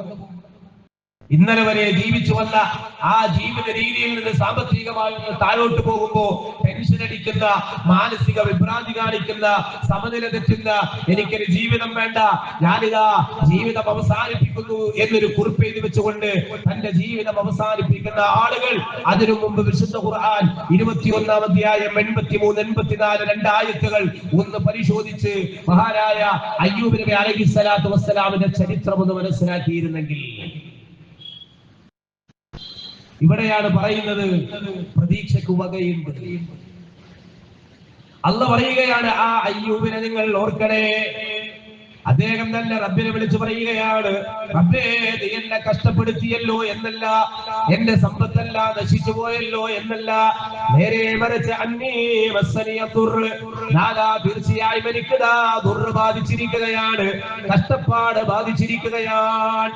ആ പ്രവാചകൻ സങ്കടം പറയുകയാണ്, അസ്വസ്ഥത പ്രകടിപ്പിക്കുന്നില്ല, പൊറുതികേട് കാണിക്കുന്നില്ല, ക്ഷമകേട് കാണിക്കുന്നില്ല, നിരാശ ആ പ്രവാചകനെ പിടികൂടുന്നില്ല. റബ്ബിനെ വിളിച്ചുകൊണ്ട് സങ്കടം പറയുകയാണ്. അല്ലാഹു സുബ്ഹാനഹു വ തആല വീണ്ടും ആ പ്രവാചകനെ പരീക്ഷിക്കാൻ തീരുമാനിക്കുകയാണ്. അടുത്തതായി ആ പ്രവാചകന്റെ ജീവിതത്തിലേക്ക് കടന്നു വന്ന പരീക്ഷണം എന്ന് പറയുന്നത് ആ പ്രവാചകന്റെ കുടുംബത്തിലാണ്, ആ പ്രവാചകന്റെ മക്കളിലാണ്. ആണും പെണ്ണുമായി 13 മക്കളുണ്ടായിരുന്ന മഹാനായ അയ്യൂബ് നബി അലൈഹിസ്സലാത്തു വസ്സലാമിന്റെ മക്കളിലേക്ക്, കുടുംബത്തിലേക്ക് അള്ളാഹുവിന്റെ പരീക്ഷണം കടന്നു വരികയാണ്. മക്കൾക്ക് ഒരു പ്രത്യേക തരത്തിലുള്ള രോഗം പിടിപെടുകയാണ്. മക്കൾ ഓരോന്നോരോന്നായി ആ പ്രവാചകന്റെ കൺമുന്നിൽ കിടന്ന് മരിക്കുകയാണ്. ഒരു മകനോ മകളോ മരണപ്പെട്ട് ആ മക്കളെ കൊണ്ടുപോയി മറവ് ചെയ്ത് തിരിച്ചു വരുമ്പോ അടുത്ത മകനോ മകളോ അതാ മരിച്ചിട്ടുണ്ടാകും. നമ്മളൊന്ന് ആലോചിച്ച് നോക്ക്. സ്വന്തം മക്കള് മരിക്കുന്ന ആ പ്രവാചകന്റെ കൺമുന്നിൽ കിടന്ന് പിടഞ്ഞു മരിക്കുന്ന ദയനീയമായ അവസ്ഥ നേർക്ക് നേരെ നോക്കിക്കാണേണ്ടി വന്ന ഒരു പ്രവാചകന്റെ, ഒരു പിതാവിന്റെ മാനസികാവസ്ഥ എന്തായിരിക്കും? ഒരു മകനോ മകളോ മരണപ്പെട്ട് കബറടക്കം കഴിഞ്ഞ് തിരിച്ചു വരുമ്പോ അടുത്ത മകനോ മകളോ മരണപ്പെട്ടിട്ടുണ്ടാവും. എല്ലാ മക്കൾക്കും സ്വന്തം കൈകൊണ്ട് കബറ് കുഴിക്കേണ്ടി വന്ന ഒരു പ്രവാചകന്റെ അവസ്ഥ. നമ്മുടെയൊക്കെ കുടുംബത്തിലാണെങ്കിലോ ഒരു ദുരന്തം കടന്നു വന്നു, ഒരു മരണം സംഭവിച്ചു, അതല്ലെങ്കിൽ ഒരു ആക്സിഡന്റ് സംഭവിച്ചു, അതിൽ നിന്ന് നാം തിരിച്ച് കരകയറി വരുമ്പോ വീണ്ടും ഒരു അപകടം കൂടി ജീവിതത്തിലേക്ക് കടന്നു വന്നാലോ ഉടനെ ഓടുകയാണ് തങ്ങന്മാരുടെ അടുക്കലേക്ക്, ജ്യോത്സ്യന്മാരുടെ അടുക്കലേക്ക്, കണിയാന്മാരുടെ അടുക്കലേക്ക്, ഏതെങ്കിലും ഒരു ദാരത്തിലേക്ക് ആരെങ്കിലും കൊണ്ടുവന്നിങ്ങനെ നോക്കിക്കുകയാണ്. ഉസ്താദുമാരെ വരികയാണ്, എന്നിട്ട് പറയുകയാണ്, ഇവിടെ ശരിയാകൂല, ഈ വീട്ടിൽ നിങ്ങളെ താമസം ശരിയാകൂല, നിങ്ങളെ വീട് വിറ്റോ, അതല്ലെങ്കിൽ അടുക്കള അവിടെ വന്നത് ശരിയായില്ല, കിണർ ഇവിടെ വന്നത് ശരിയായില്ല, നിങ്ങളുടെ ബെഡ്റൂം അവിടെ നിന്ന് നിങ്ങളെ പൊളിച്ചു മാറ്റണം. എത്രയോ വീടുകളാണ് ഓരോ റൂമുകൾ പൊളിച്ചു മാറ്റിയത്, കിണറുകള് മൂടിക്കളഞ്ഞത്, അടുക്കള മാറ്റിവെച്ചത്, വീടും പറമ്പും വിറ്റുപോയത് കാരണം കാരണം എന്താ? ഒരു മരണം സംഭവിക്കുമ്പോ, ഒരു രോഗം കടന്നു വരുമ്പോ ആകെ ബേജാറാണ്. ഇവിടെ എന്തോ കുഴപ്പമുണ്ടെന്നുള്ള ധാരണയാണ്. സഹോദരങ്ങളെ, ഖുർആൻ ഒന്ന് മറിച്ചു നോക്കിയാൽ, അയ്യൂബ് അലൈഹിസ്സലാമിന്റെ ചരിത്രം പഠിച്ചാൽ ആ ഒരു പ്രയാസം നിങ്ങളിലേക്ക് കടന്നു വരില്ല. മഹാനായ അയ്യൂബ് നബി അലൈഹിസ്സലാത്തു വസ്സലാമിന്റെ ആണും പെണ്ണുമായി അല്ലാഹു സുബ്ഹാനഹു വ തആല നൽകിയ മക്കൾ ഒരാൾ പോലും ബാക്കിയില്ലാതെ എല്ലാവരെയും അല്ലാഹു റബ്ബുൽ ഇസ്സത്ത് തിരിച്ചു വിളിക്കുകയാണ്. താൻ മരണപ്പെട്ടാൽ, വാപ്പ മരണപ്പെട്ടാൽ വാപ്പാന്റെ മയ്യിത്ത് കുളിപ്പിക്കാൻ പോലും, മരണാനന്തര കർമ്മങ്ങൾ ചെയ്യാൻ പോലും ഒരു മകനോ മകളോ ബാക്കിയില്ലാത്ത വിധം ആണും പെണ്ണുമായി അല്ലാഹു സുബ്ഹാനഹു വ തആല നൽകിയ എല്ലാ മക്കളെയും അല്ലാഹു റബ്ബുൽ ഇസ്സത്ത് തിരിച്ചു വിളിച്ചു എന്നുള്ളതാണ്. ഒന്ന് ആലോചിച്ച് നോക്ക് നിങ്ങൾ. സമ്പത്തും കാലിയായി, സന്താനങ്ങളെല്ലാം പോയി. ഇനി ആകെയുള്ളത് എന്താ? ഈ കാണുന്ന തടിയാണ്, ഈ കാണുന്ന ശരീരം മാത്രമാണ്, ഈ കാണുന്ന ആരോഗ്യം മാത്രമാണ് ഇനി ബാക്കിയുള്ളത്. അല്ലാഹു സുബ്ഹാനഹു വ തആല വിട്ടില്ല. വീണ്ടും ആ പ്രവാചകനെ പരീക്ഷിക്കാൻ തീരുമാനിക്കുകയാണ്. ആ പ്രവാചകന്റെ ശരീരത്തിലേക്ക് അല്ലാഹു സുബ്ഹാനഹു വ തആല ഒരു പ്രത്യേകമായ രോഗം ഇട്ടുകൊടുക്കുകയാണ്. ശരീരമാസകലം ഇങ്ങനെ ദുർഗന്ധപൂരിതമാവുകയാണ്, ചീഞ്ഞളിയുകയാണ്, ആരോഗ്യം ക്ഷയിക്കുകയാണ്, എഴുന്നേറ്റ് നിൽക്കാൻ കഴിയാതെ വരികയാണ്. പരസഹായമില്ലാതെ ഒന്നിനും കഴിയാത്ത അവസ്ഥയിലേക്ക് ആരോഗ്യപരമായി ആ പ്രവാചകനെ ക്ഷീണിച്ചു പോവുകയാണ്. എഴുന്നേൽക്കാൻ കഴിയാത്ത അവസ്ഥ ഉണ്ടാവുകയാണ്. ശരീരമാസകലം ചീഞ്ഞളിയുകയാണ്, ദുർഗന്ധപൂരിതമാവുകയാണ്. ഒരാൾക്കും തന്നിലേക്ക് അടുക്കാൻ കഴിയാത്ത സാഹചര്യം ഉണ്ടാവുകയാണ്. എല്ലാവരും ഒറ്റപ്പെട്ടു പോവുകയാണ്. ബന്ധുക്കളെല്ലാം അകന്നു പോയി. അയൽവാസികളാരും തന്നിലേക്ക് വരാതെയായി. തന്റെ വീട്ടുകാര്, കുടുംബക്കാര് വരെ ആ പ്രവാചകനെ കൈയൊടിയുന്ന അവസ്ഥ ഉണ്ടാവുകയാണ്. ഭാര്യയും അളിയനും വന്ന് വല്ലപ്പോഴും എന്തെങ്കിലും ഒന്ന് ചെയ്തു കൊടുത്തുകൊണ്ട് തിരിച്ചു പോകുന്ന ദയനീയമായ അവസ്ഥ ആ പ്രവാചകന്റെ ജീവിതത്തിലേക്ക് കടന്നു വരികയാണ്. സഹോദരങ്ങളെ, എല്ലാവരും ഒറ്റപ്പെട്ട് വീടിന്റെ മൂലക്ക് ഒരു കീറപ്പായയിൽ തനിച്ച് കാലം കഴിച്ചു കൂട്ടുന്ന മഹാനായ അയ്യൂബ് നബി അലൈഹിസ്സലാത്തു വസ്സലാം, ആ അയ്യൂബിനെ നിങ്ങൾ ഓർക്കണേ. ആ പ്രവാചകന്റെ ശരീരത്തിൽ നിന്ന് ചരിത്രം പറയുന്നത് പുഴുക്കൾ വരെ പുറത്തു വന്നിരുന്നു എന്നാണ്. ഈ ഒരു അവസ്ഥയിലേക്ക് എത്തിപ്പെട്ട മഹാനായ അയ്യൂബ് നബി അലൈഹിസ്സലാത്തു വസ്സലാം ഖുർആൻ പറയുകയാണ്, അയ്യൂബ, ആ അയ്യൂബിനെ നിങ്ങൾ ഓർക്കണേ. അദ്ദേഹം തന്റെ രക്ഷിതാവിനെ വിളിച്ചു പ്രാർത്ഥിച്ച സന്ദർഭം. ഇത്രയേറെ പ്രയാസങ്ങൾ, പരീക്ഷണങ്ങൾ ജീവിതത്തിൽ അനുഭവിക്കേണ്ടി വന്നിട്ടും റബ്ബേ, നീ എന്നെ കഷ്ടപ്പെടുത്തിയല്ലോ. എന്തൊരു പരീക്ഷണമാണ് റബ്ബേ, ഞാൻ എന്ത് തെറ്റാണ് ചെയ്തത് റബ്ബേ, ഇത്രമാത്രം പരീക്ഷിക്കാൻ ഞാൻ എന്ത് പാപമാണ് ചെയ്തത് റബ്ബേ, ഇത് വല്ലാത്ത പരീക്ഷണമായി പോയി റബ്ബേ, എന്നെ ഇങ്ങനെ പരീക്ഷിക്കല്ലേ അല്ലാ, ഇതിലും ഭേദം മരണമാണ് അല്ലാ. നീ എന്തിനാണ് എന്നെ, ആർക്കും വേണ്ടാത്ത എന്നെ ഭൂമിയിൽ ഇങ്ങനെ ബാക്കി വെച്ചത്, നീ എന്നെ അങ്ങ് മരിപ്പിച്ചോ. ഈ നിലക്കുള്ള ഒരു വർത്തമാനം പോലും ആ പ്രവാചകന്റെ നാവിൽ നിന്ന് പുറത്തു വന്നിട്ടില്ല. നമ്മളൊക്കെ ആണെങ്കിൽ എന്തൊക്കെയായിരിക്കും പറഞ്ഞുകൂട്ടാ. ഒരു പനി വന്നാൽ, ഒരു ജലദോഷം വന്നാൽ അതൊന്ന് ഒരാഴ്ചയായി, രണ്ടാഴ്ചയായി, മൂന്നാഴ്ചയായി മാറാതെ നിൽക്കുകയാണ്. ഡോക്ടറെ കണ്ടു, മരുന്ന് കഴിച്ചു, മാറുന്നില്ല. വീണ്ടും ഹോസ്പിറ്റലിൽ മാറി നോക്കി, ഡോക്ടർ മാറി നോക്കി, അസുഖം മാറുന്നില്ല. രണ്ടാഴ്ചയായി, മൂന്നാഴ്ചയായി നമ്മൾ ശപിക്കാൻ തുടങ്ങി, നമ്മൾ പ്രാകാൻ തുടങ്ങി. ഈ അലാക്കിന്റെ പനി ഇത് എന്നെ കൊണ്ടേ പോവുകയുള്ളൂ. നമ്മളാകെ പൊറുതികേട് കാണിക്കുകയാണ്, അക്ഷമരായി തീരുകയാണ്. എന്തെല്ലാം പ്രയാസങ്ങൾ അയ്യൂബ് നബി അലൈഹിസ്സലാത്തു വസ്സലാമക്ക് അനുഭവിക്കേണ്ടി വന്നു. റബ്ബേ, നീ എന്നെ കഷ്ടപ്പെടുത്തിയല്ലോ എന്ന് പോലും പറയാതെ, അന്നീ വസ്സനിയം ദുർറ്, നാദാ എനിക്ക് ദാ ദുർറ് ബാധിച്ചിരിക്കുകയാണ്. വഅൻത അർഹമുർ റഹീമീൻ, നീയാണ് അർഹമുർ റഹീമീൻ. അഥവാ കരുണ ചെയ്യുന്നവരിൽ വെച്ച് ഏറ്റവും കൂടുതൽ കരുണ ചെയ്യുന്നവൻ നീയാണ് റബ്ബേ. എന്നോട് നീ കരുണ കാണിക്കണേ അല്ലാഹ്, എന്നോട് നീ കരുണ കാണിക്കണേ എന്ന് അയ്യൂബ് നബി അലൈഹിസ്സലാത്തു വസ്സലാം റബ്ബിനോട് ദുആ ഇരക്കുകയാണ്. അല്ലാഹു സുബ്ഹാനഹു വ തആല ആ പ്രവാചകന്റെ പ്രാർത്ഥന സ്വീകരിച്ചു. അല്ലാഹു സുബ്ഹാനഹു വ തആല ഉത്തരം നൽകി. അടുത്ത ആയത്തിൽ അല്ലാഹു പറയുന്നത് എന്താ? ഫസ്തജബ്നാ ലഹു, നാം അദ്ദേഹത്തിന് ഉത്തരം നൽകി.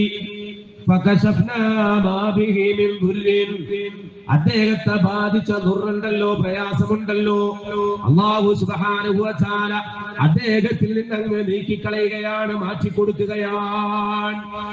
എങ്ങനെയാണ് സഹോദരങ്ങളെ അയ്യൂബ് അലൈഹിസ്സലാത്തു വസ്സലാമിന്റെ രോഗം മാറിയത്? എങ്ങനെയാണ് ആ രോഗം അങ്ങ് നീങ്ങിപ്പോയത്? വിശുദ്ധ ഖുർആൻ മറ്റൊരു സ്ഥലത്ത് ആ ചരിത്രം പറയുന്നുണ്ട്. അയ്യൂബ് നബി അലൈഹിസ്സലാത്തു വസ്സലാം ഒരിക്കൽ ഭാര്യ വരുമ്പോ ഭാര്യയോട് തന്റെ ആഗ്രഹം പറയുകയാണ്, എനിക്കൊന്ന് കുളിക്കണം.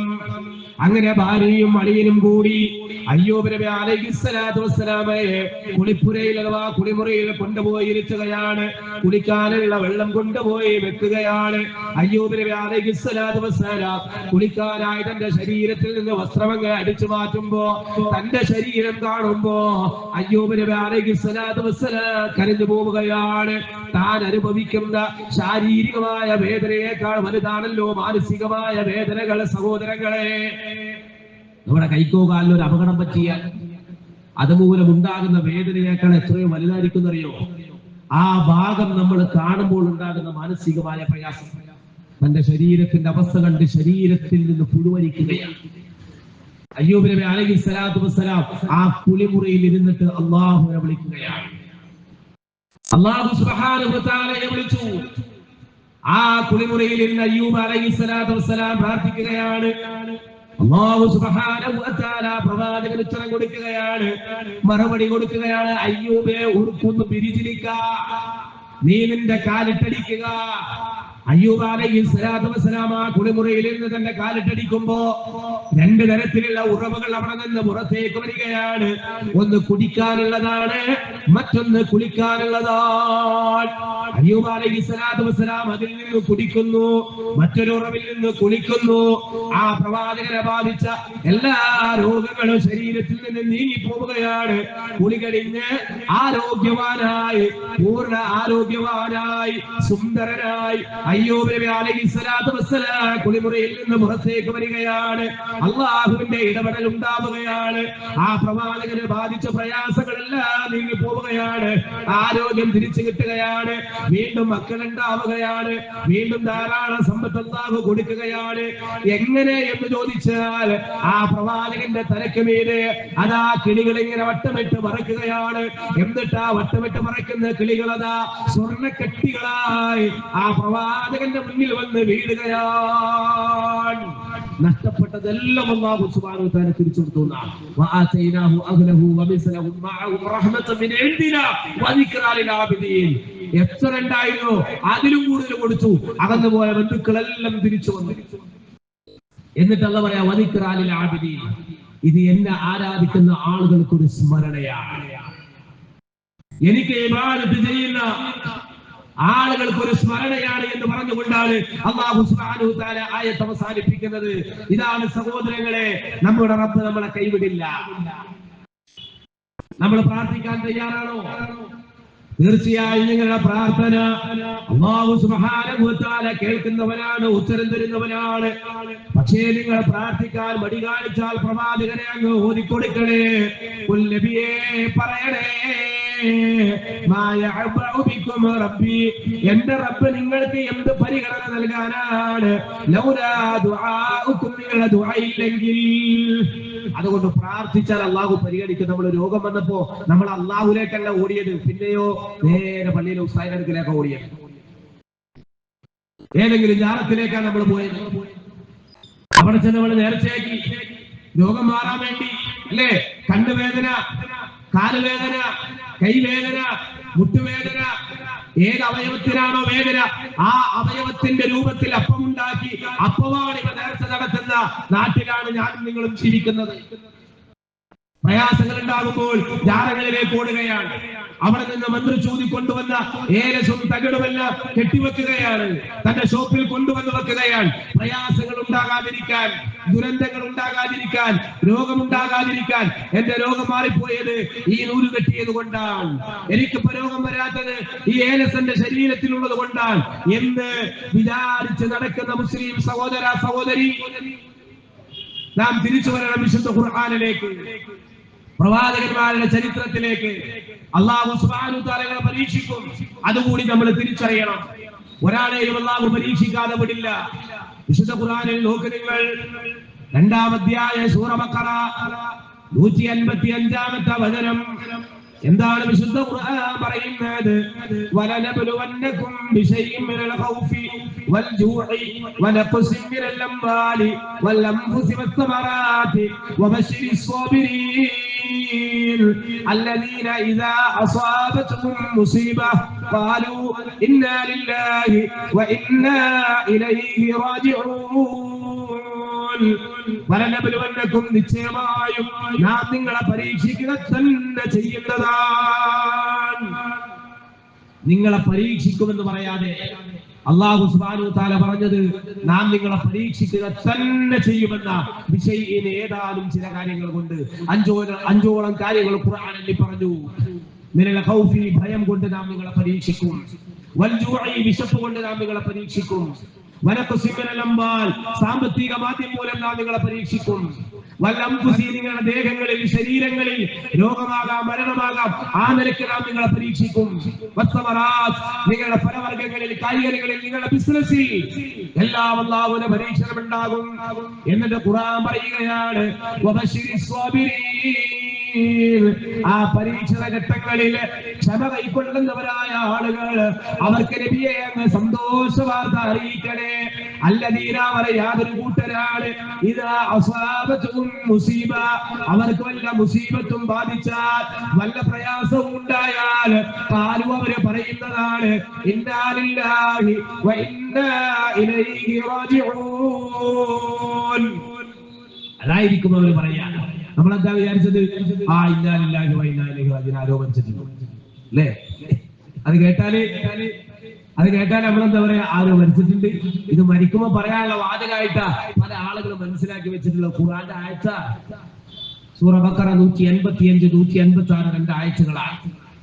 എന്ത് പ്രയാസം ഉണ്ടായാലും എന്ത് മുസീബത്ത് ബാധിച്ചാലും വിശ്വാസികളുടെ ഹൃദയത്തിൽ നിന്ന് പുറത്തേക്ക് വരുന്ന അല്ലാഹുവിനുള്ള അവരുടെ വിശ്വാസത്തിന്റെ ഭാഗമായിട്ടുള്ള അവരുടെ അവരുടെ പ്രഖ്യാപനമാണ്. ഖാലു അവർ പറയും ഇന്നാ ലില്ലാഹ് തീർച്ചയായും ഞങ്ങൾ അല്ലാഹുവിനുള്ളവരാണ്, വ ഇന്നാ ഇലൈഹി റാജിഊൻ തീർച്ചയായും ഞങ്ങൾ അവങ്കലേക്ക് തന്നെ മടങ്ങി ചെല്ലേണ്ടവരുമാണ്.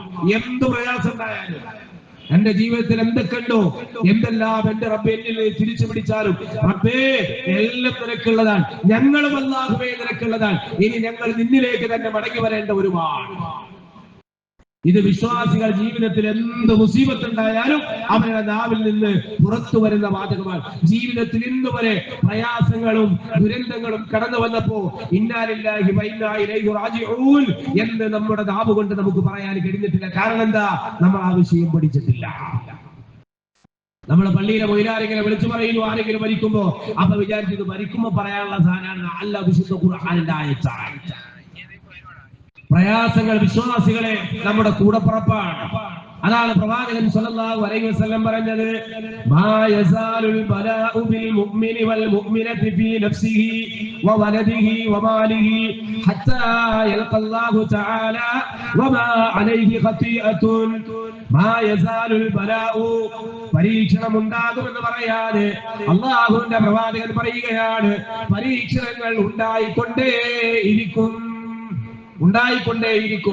ബിൽ മുഅ്മിനി വൽ മുഅ്മിനതി സത്യവിശ്വാസിയായ ആളാകട്ടെ പെണ്ണാകട്ടെ അവരിലേക്ക് അല്ലാഹുവിന്റെ പരീക്ഷണങ്ങൾ ഉണ്ടായിക്കൊണ്ടേയിരിക്കുന്നതാണ്. അവന്റെ ശരീരത്തിൽ, വലദിഹി അവന്റെ മക്കളിൽ, വമാലിഹി അവന്റെ സമ്പത്തിൽ, ഹത്താ ഏത് വരെ എന്നറിയുമോ യൽഖല്ലാഹു തആല അവൻ അല്ലാഹുവിനെ കണ്ടുമുട്ടുന്നത് വരെ. ഏത് നിലക്ക്? വമാ അലൈഹി ഖതീഅത്തുൻ പാപമുക്തനായി അവൻ അല്ലാഹുവിനെ കണ്ടുമുട്ടുന്നത് വരെയാണ് എന്ന് പറഞ്ഞാൽ നിങ്ങൾ അനുഭവിക്കുന്ന പരീക്ഷണങ്ങൾ പ്രയാസങ്ങൾ എത്രയാണോ അതിനനുസരിച്ച് അല്ലാഹു സുബ്ഹാനഹു വ തആല നിങ്ങളുടെ പാപങ്ങൾ പുറത്തു തരുമെന്നാണ്. നിങ്ങൾ അനുഭവിക്കുന്ന ഏത് പ്രയാസത്തിനും പകരമായി അല്ലാഹു സുബ്ഹാനഹു വ തആല നിങ്ങൾക്ക് നിങ്ങളുടെ പാപങ്ങൾ പുറത്തു തരും. എത്ര പ്രയാസം അനുഭവിക്കുന്നോ എത്ര വേദന അനുഭവിക്കുന്നോ അത്രയും പാപം അല്ലാഹു സുബ്ഹാനഹു വ തആല പുറത്തു തരുന്നതാണ്. നിങ്ങൾ അനുഭവിക്കുന്ന ചെറിയ വേദന, ഒരു ജലദോഷം വഴി നിങ്ങൾ അനുഭവിക്കുന്ന ബുദ്ധിമുട്ട്, ഒരു തലവേദന കൊണ്ട് നിങ്ങൾക്ക് ഉണ്ടാകുന്ന പ്രയാസം, ഒരു പനി കൊണ്ട് നിങ്ങൾക്ക് ഉണ്ടാകുന്ന ക്ഷീണം എന്തിനും അല്ലാഹു പാപം പുറത്തു തരുന്ന എത്രത്തോളം പ്രവാചകൻ സല്ലല്ലാഹു അലൈഹി വസല്ലമയുടെ വചനത്തിൽ നമുക്ക് കാണാം. മാ യുസീബുൽ മുസ്ലിമ മിൻ നസബിൻ വലാ വസബിൻ വലാ ഹമ്മിൻ വലാ ഹുസ്നിൻ വലാ അദൻ വലാ ഗമ്മിൻ ഹത്ത ശൗകത്തിൽ ലതി യുശാഖുഹാ ഇല്ലാ കഫറ അല്ലാഹു ബിഹാ മിൻ ഖത്വായാഹു. ഒരു മുസ്ലിമായ മനുഷ്യൻ അനുഭവിക്കുന്ന ശാരീരികമായ മാനസികമായ ഏതെല്ലാം തരത്തിലുള്ള വ്യതകളുണ്ടോ, ക്ഷീണം, രോഗം, അലസത, എന്ത് തരത്തിലുള്ള പ്രയാസങ്ങളുണ്ടോ, ഒരു മുസ്ലിമായ മനുഷ്യൻ അനുഭവിക്കുന്ന ശാരീരികമായ മാനസികമായ ഏത് പ്രയാസമാണെങ്കിലും എത്രത്തോളം അവന്റെ കാലിൽ ഒരു മുള്ള് തറക്കുന്നത് പോലും അതിന് പകരമായി അല്ലാഹു സുബ്ഹാനഹു വ തആല അവന്റെ പാപങ്ങൾ കുറിച്ചു കൊടുക്കാതിരിക്കില്ല എന്ന് റസൂലുള്ളാഹി സ്വല്ലല്ലാഹു അലൈഹി വസല്ലം. ഇനി രോഗം വരുമ്പോൾ നമ്മൾ ആരും ബേജാറാവണ്ട. പ്രവാചകൻ സ്വല്ലല്ലാഹു അലൈഹി വസല്ലമയുടെ അടുക്കൽ ഒരു പെണ്ണ് വന്നു. എന്നിട്ട് പറഞ്ഞു, നബിയെ, ഞാനൊരു അപസ്മാര രോഗിയാണ്, എന്റെ രോഗം മാറാൻ നബിയെ അല്ലാഹുവോട് ദുആ ചെയ്യണം. അള്ളാഹുവിന്റെ പ്രവാചകൻ ചോദിക്കുകയാണ്, പെണ്ണെ, ഞാൻ പ്രാർത്ഥിക്കാം, എന്റെ പ്രാർത്ഥന അള്ളാഹു കബൂലാക്കി നിന്റെ രോഗം മാറുന്നതാണോ നിനക്കിഷ്ടം, അതോ ക്ഷമിച്ചുകൊണ്ട് നിന്റെ പാപങ്ങളെല്ലാം പൊറുക്കപ്പെട്ട് നാളെ സ്വർഗം നേടിയെടുക്കുന്നതാണോ നിനക്കിഷ്ടം? ആ പെണ്ണ് പറഞ്ഞു, നബിയെ പ്രാർത്ഥിക്കണ്ട, ഞാൻ ക്ഷമിച്ചോളാം, ഞാൻ സഹിച്ചോളാം, എനിക്ക് നാളെ സ്വർഗം മതി. നോക്കുക, രോഗം കൊണ്ട് പ്രയാസപ്പെടുമ്പോ ക്ഷമിക്കാനും സഹിക്കാനും നിങ്ങൾ തയ്യാറാണോ? കയ്യും കണക്കില്ലാത്ത പ്രതിഫലം ഖുർആൻ പറഞ്ഞത്. ക്ഷമാലുക്കളായ ആളുകൾക്ക് കയ്യും കണക്കില്ലാതെ വാരിക്കോരി അല്ലാഹു പ്രതിഫലം തരുന്ന. നിങ്ങൾ അനുഭവിക്കുന്ന ചെറിയ ഒരു വേദനയാകട്ടെ, ഒരു ഉറുമ്പ് കടിച്ചതാകട്ടെ, കാലിൽ മുള്ളു നിറച്ചതാകട്ടെ, കാല് ഒരു കല്ലിൽ തട്ടിയതാകട്ടെ, വിരലൊന്ന് അടുക്കളയിൽ നിങ്ങൾ പണിയെടുക്കുമ്പോ ഭക്ഷണം പാകം ചെയ്യുമ്പോ നിന്റെ വിരലൊന്ന് പൊള്ളിയതാകട്ടെ, പെണ്ണെ, അതിന് പകരമായി അല്ലാഹു നിന്റെ ഒരു പാപം പൊറുത്തു തരാതിരിക്കില്ല. സുബ്ഹാനല്ലാഹ്, അല്ലാഹു എത്ര പരിശുദ്ധനാണ്. ആ പെണ്ണ് പറഞ്ഞു, നബിയെ, ഞാൻ ക്ഷമിക്കാം, സഹിക്കാം, എനിക്ക് നാളെ സ്വർഗം മതി. എന്നിട്ട് പറഞ്ഞു, നബിയെ, ഞാൻ ബോധം കെട്ട് വീഴുമ്പോ എന്റെ ശരീരത്തിൽ നിന്ന് വസ്ത്രം നീങ്ങിപ്പോകാറുണ്ട്, ഞാൻ അറിയാതെ എന്റെ നഗ്നത വെളിവാകാറുണ്ട്, അതില്ലാതിരിക്കാൻ എന്ന് പ്രാർത്ഥിക്കണം. റസൂലുള്ളാഹി സ്വല്ലല്ലാഹു അലൈഹി വസല്ലം അതിനു വേണ്ടി പ്രാർത്ഥിച്ചു. നോക്ക് നിങ്ങൾ, രോഗം വന്നപ്പോ ഈ ഖുർആൻ ആയത്തുകളും പ്രവാചക വചനങ്ങളും മനസ്സിലാക്കാത്ത ഒരു മുസ്ലിം പോകുന്നത് ഏതെങ്കിലും ഒരു തങ്ങളുടെ അടുക്കലേക്ക്, ഏതെങ്കിലും ഒരു ജാറത്തിലേക്ക്. അവിടെ ചെന്നുകൊണ്ടാണ് അവൻ സങ്കടം പറയുന്നത്. അവന്റെ വിശ്വാസം, ഈ ജാറത്തിലെ ശൈഖാണ് എന്റെ ജീവിതത്തിൽ നിന്ന് നുറ് നീക്കി തന്നതെന്ന. അള്ളാഹു തീരുമാനിച്ചൊരു നുറിനെ നീക്കി തരാൻ ലോകത്ത് ആർക്കാ കഴിയാം? നിങ്ങളൊന്ന് ആലോചിച്ച് നോക്ക്. 5 നേരം പർലസ്കാരം കഴിയുമ്പോൾ നമ്മൾ ചെല്ലുന്ന ദിക്റുകളുടെ കൂട്ടത്തിൽ നമ്മളെല്ലാവരും പറയുന്ന ഒരു വാചകമുണ്ട്, അല്ലാഹുമ്മ ലാ മാനിഅ ലിമാ അഅ്തൈത വലാ മുഅ്തിയ ലിമാ മനഅത വലാ യൻഫഉ ദൽ ജദ്ദി മിൻകൽ ജദ്ദ്. എന്താണ് സഹോദരങ്ങളെ അതിന്റെ അർത്ഥം? സുന്നിയെന്നോ മുജാഹിദെന്നോ വ്യത്യാസമില്ലാതെ ഏത് മുസ്ലിമാണെങ്കിലും നമസ്കാരമുള്ള മുസ്ലിമാണോ, ഫർദ് നമസ്കാരം കഴിയുമ്പോ 5 നേരവും അവൻ പറയുകയാണ്, അല്ലാഹുമ്മ ലാ മാനിഅ ലിമാ അഅ്തൈത വലാ മുഅ്തിയ ലിമാ മനഅത. അല്ലാഹുവേ, നീ തടഞ്ഞത് നൽകാൻ ഒരാളുമില്ല, നീ നൽകിയത് തടയാനും ഒരാൾക്കും കഴിയില്ല റബ്ബേ. ഇത് നാവ് കൊണ്ട് പറഞ്ഞു എന്നല്ലാതെ കൽബ് കൊണ്ട് പറഞ്ഞു. പടച്ചോനെ, നീ എനിക്ക് ഉദ്ദേശിച്ചത് തടയാൻ ഒരാൾക്കും കഴിയില്ല, നീ തടഞ്ഞത് നൽകാൻ ഒരാൾക്കും കഴിയില്ല. എന്നിട്ട് ഇത് ചൊല്ലിട്ടോ പോകുന്നത് ജാറത്തിലേക്ക്. അതാ സങ്കടം അല്ലെ? വിശുദ്ധ ഖുർആൻ ഒരു വചനം, ഖുർആനിന്റെ 39-ാം അധ്യായം 38-ാമത്തെ വചനം. അല്ലാഹു സുബ്ഹാനഹു വ തആല പറയാ, ഖുൽ, പ്രവാചകരെ ചോദിക്കുക, പറയുക, അഫറഅയ്തും, നിങ്ങൾ ചിന്തിച്ചു നോക്കിയിട്ടുണ്ടോ, മാ തദ്ഊന മിൻ ദൂനില്ലാഹ്, അല്ലാഹുവിന് പുറമെ നിങ്ങൾ ആരെയാണോ വിളിക്കുന്നത്, എന്തിനെയാണോ വിളിക്കുന്നത്, ആരാകട്ടെ എന്താകട്ടെ, അവയെപ്പറ്റി നിങ്ങൾ ചിന്തിച്ചു നോക്കിയിട്ടുണ്ടോ? അല്ലാഹു സുബ്ഹാനഹു വ തആല എനിക്കൊരു ദുർറിനെ ഉദ്ദേശിച്ചാൽ, തീരുമാനിച്ചാൽ, എന്നിൽ ഒരു ദുർറ്, ഒരു പ്രയാസം അല്ലാഹു ഉദ്ദേശിച്ചാൽ, അല്ലാഹു ഉദ്ദേശിച്ച ആ ദുർറിനെ നിന്നിൽ നിന്ന് നീക്കിക്കളയാൻ അല്ലാഹുവിന് പുറമെ ആർക്കാണ് മനുഷ്യരെ കഴിയുക? ഏത് ശൈഖിനാ കഴിയുക? ഏത് വലിയനാ കഴിയുക? ഏത് ചരടിനാ കഴിയുക? ഏത് ദർഗയിൽ നിന്ന് പൂജിച്ചു കൊണ്ടുവന്ന ഏലസിനാണ് കഴിയുക? അള്ളാഹു നിന്നിൽ ഒരു നിർദ്ദേശിച്ചാൽ ലോകത്ത് അല്ലാഹുവിന് പുറമെ ആ നുറിനെ നിന്നിൽ നിന്ന് നീക്കിക്കളയാൻ അള്ളാഹുവിന് പുറമെ നിങ്ങൾ വിളിക്കുന്ന ആരാകട്ടെ എന്താകട്ടെ അവകളെ കൊണ്ട് കഴിയുന്നതല്ല. ഇനിയോ എന്നിൽ ഒരു റഹ്മത്ത്, ഒരു കാരുണ്യമാണ് എന്റെ റബ്ബ് ഉദ്ദേശിച്ചതെങ്കിൽ അള്ളാഹു ഉദ്ദേശിച്ച നുറിനെ എന്നിൽ നിന്ന് നീക്കിക്കളയാൻ, അള്ളാഹു ഉദ്ദേശിച്ച റഹ്മത്തിനെ എന്നിൽ നിന്ന് പിടിച്ചു വെക്കാൻ, തട്ടിക്കളയാൻ ലോകത്ത് അള്ളാഹുവിന് പുറമെ ആർക്കാണ് കഴിയുക?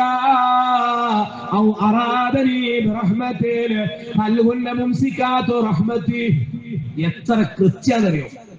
അള്ളാഹു ഒരു നുറ്, ഒരു പ്രയാസം, ഒരു നഷ്ടം, ഒരു ദുരിതം, ഒരു രോഗം, ഒരു മരണം, ഒരു ഇടങ്ങേറ്, ഒരു വേദന, എന്താകട്ടെ ഒരു നുറ് അള്ളാഹു നിന്നിൽ ഉദ്ദേശിച്ചാൽ നിന്നിൽ നിന്ന് ആ നുറിനെ നീക്കാൻ ലോകത്ത് അള്ളക്കല്ലാണ്ട് കഴിയൂലാണ്. ഖുർആനാണ്.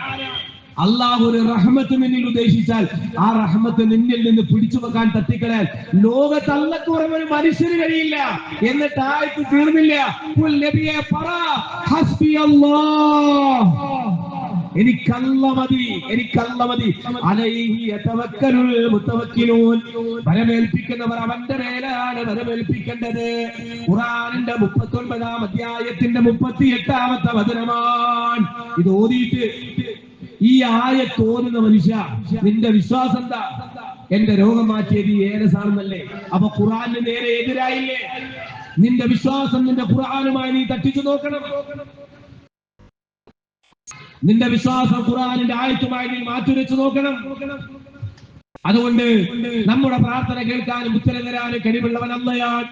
ഏത് പ്രയാസങ്ങളിലും പ്രതിസന്ധികളിലും വിളിക്കേണ്ടത് റബ്ബിനെയാണ്. കാരണം പ്രാർത്ഥന കേൾക്കുന്നവൻ അല്ലയാണ്. അതല്ലേ ഖുർആൻ പറഞ്ഞത്, ലഹു ദഅവത്തുൽ ഹഖ്, യഥാർത്ഥമായ പ്രാർത്ഥന അല്ലാഹുള്ളതാണ്. വല്ലദീന യദഊന മിൻ ദൂനിഹി, അവന് പുറമെ ആരെയാണോ നിങ്ങൾ വിളിച്ചു ദുആ ഇരക്കുന്നത്, ലാ യസ്തജീബൂന ലഹും ബിശൈഇൻ, അവരാ ഒരു കാര്യത്തിൽ പോലും നിങ്ങൾക്ക് ഉത്തരം തരുന്നതല്ല. ക്ലിയർ അല്ലേ? ഒരു കാര്യത്തിലും അവർ ഉത്തരം തരില്ല. അല്ലാഹുവിന് പുറമെ നിങ്ങൾ വിളിക്കുന്ന ആരാണെങ്കിലും, ഞാൻ പറയുന്നതെല്ലാം ഖുർആന സഹോദരങ്ങളെ, അതിന്റെ വിശദീകരണമായ പ്രവാചക അധ്യാപനങ്ങളാണ്. അതല്ലാതെ എന്റെ വകയായിട്ട് ഞാനൊന്നും പറയുന്നില്ല. കേരള നദൂത്തുൽ മുജാഹിദീൻ, കേരളത്തിന്റെ ISMന്റെ അഭിപ്രായങ്ങളല്ല പറയുന്നത്, ലഘുലേഖയല്ല ഇവിടെ നിന്ന് വായിക്കുന്നത്. ഞാൻ കോതി തരുന്നത് റബ്ബിന്റെ കലാമാണ്. നിങ്ങളുടെ കയ്യിൽ ഖുർആനുണ്ടോ? നിങ്ങൾ മറിച്ച് നോക്കോ.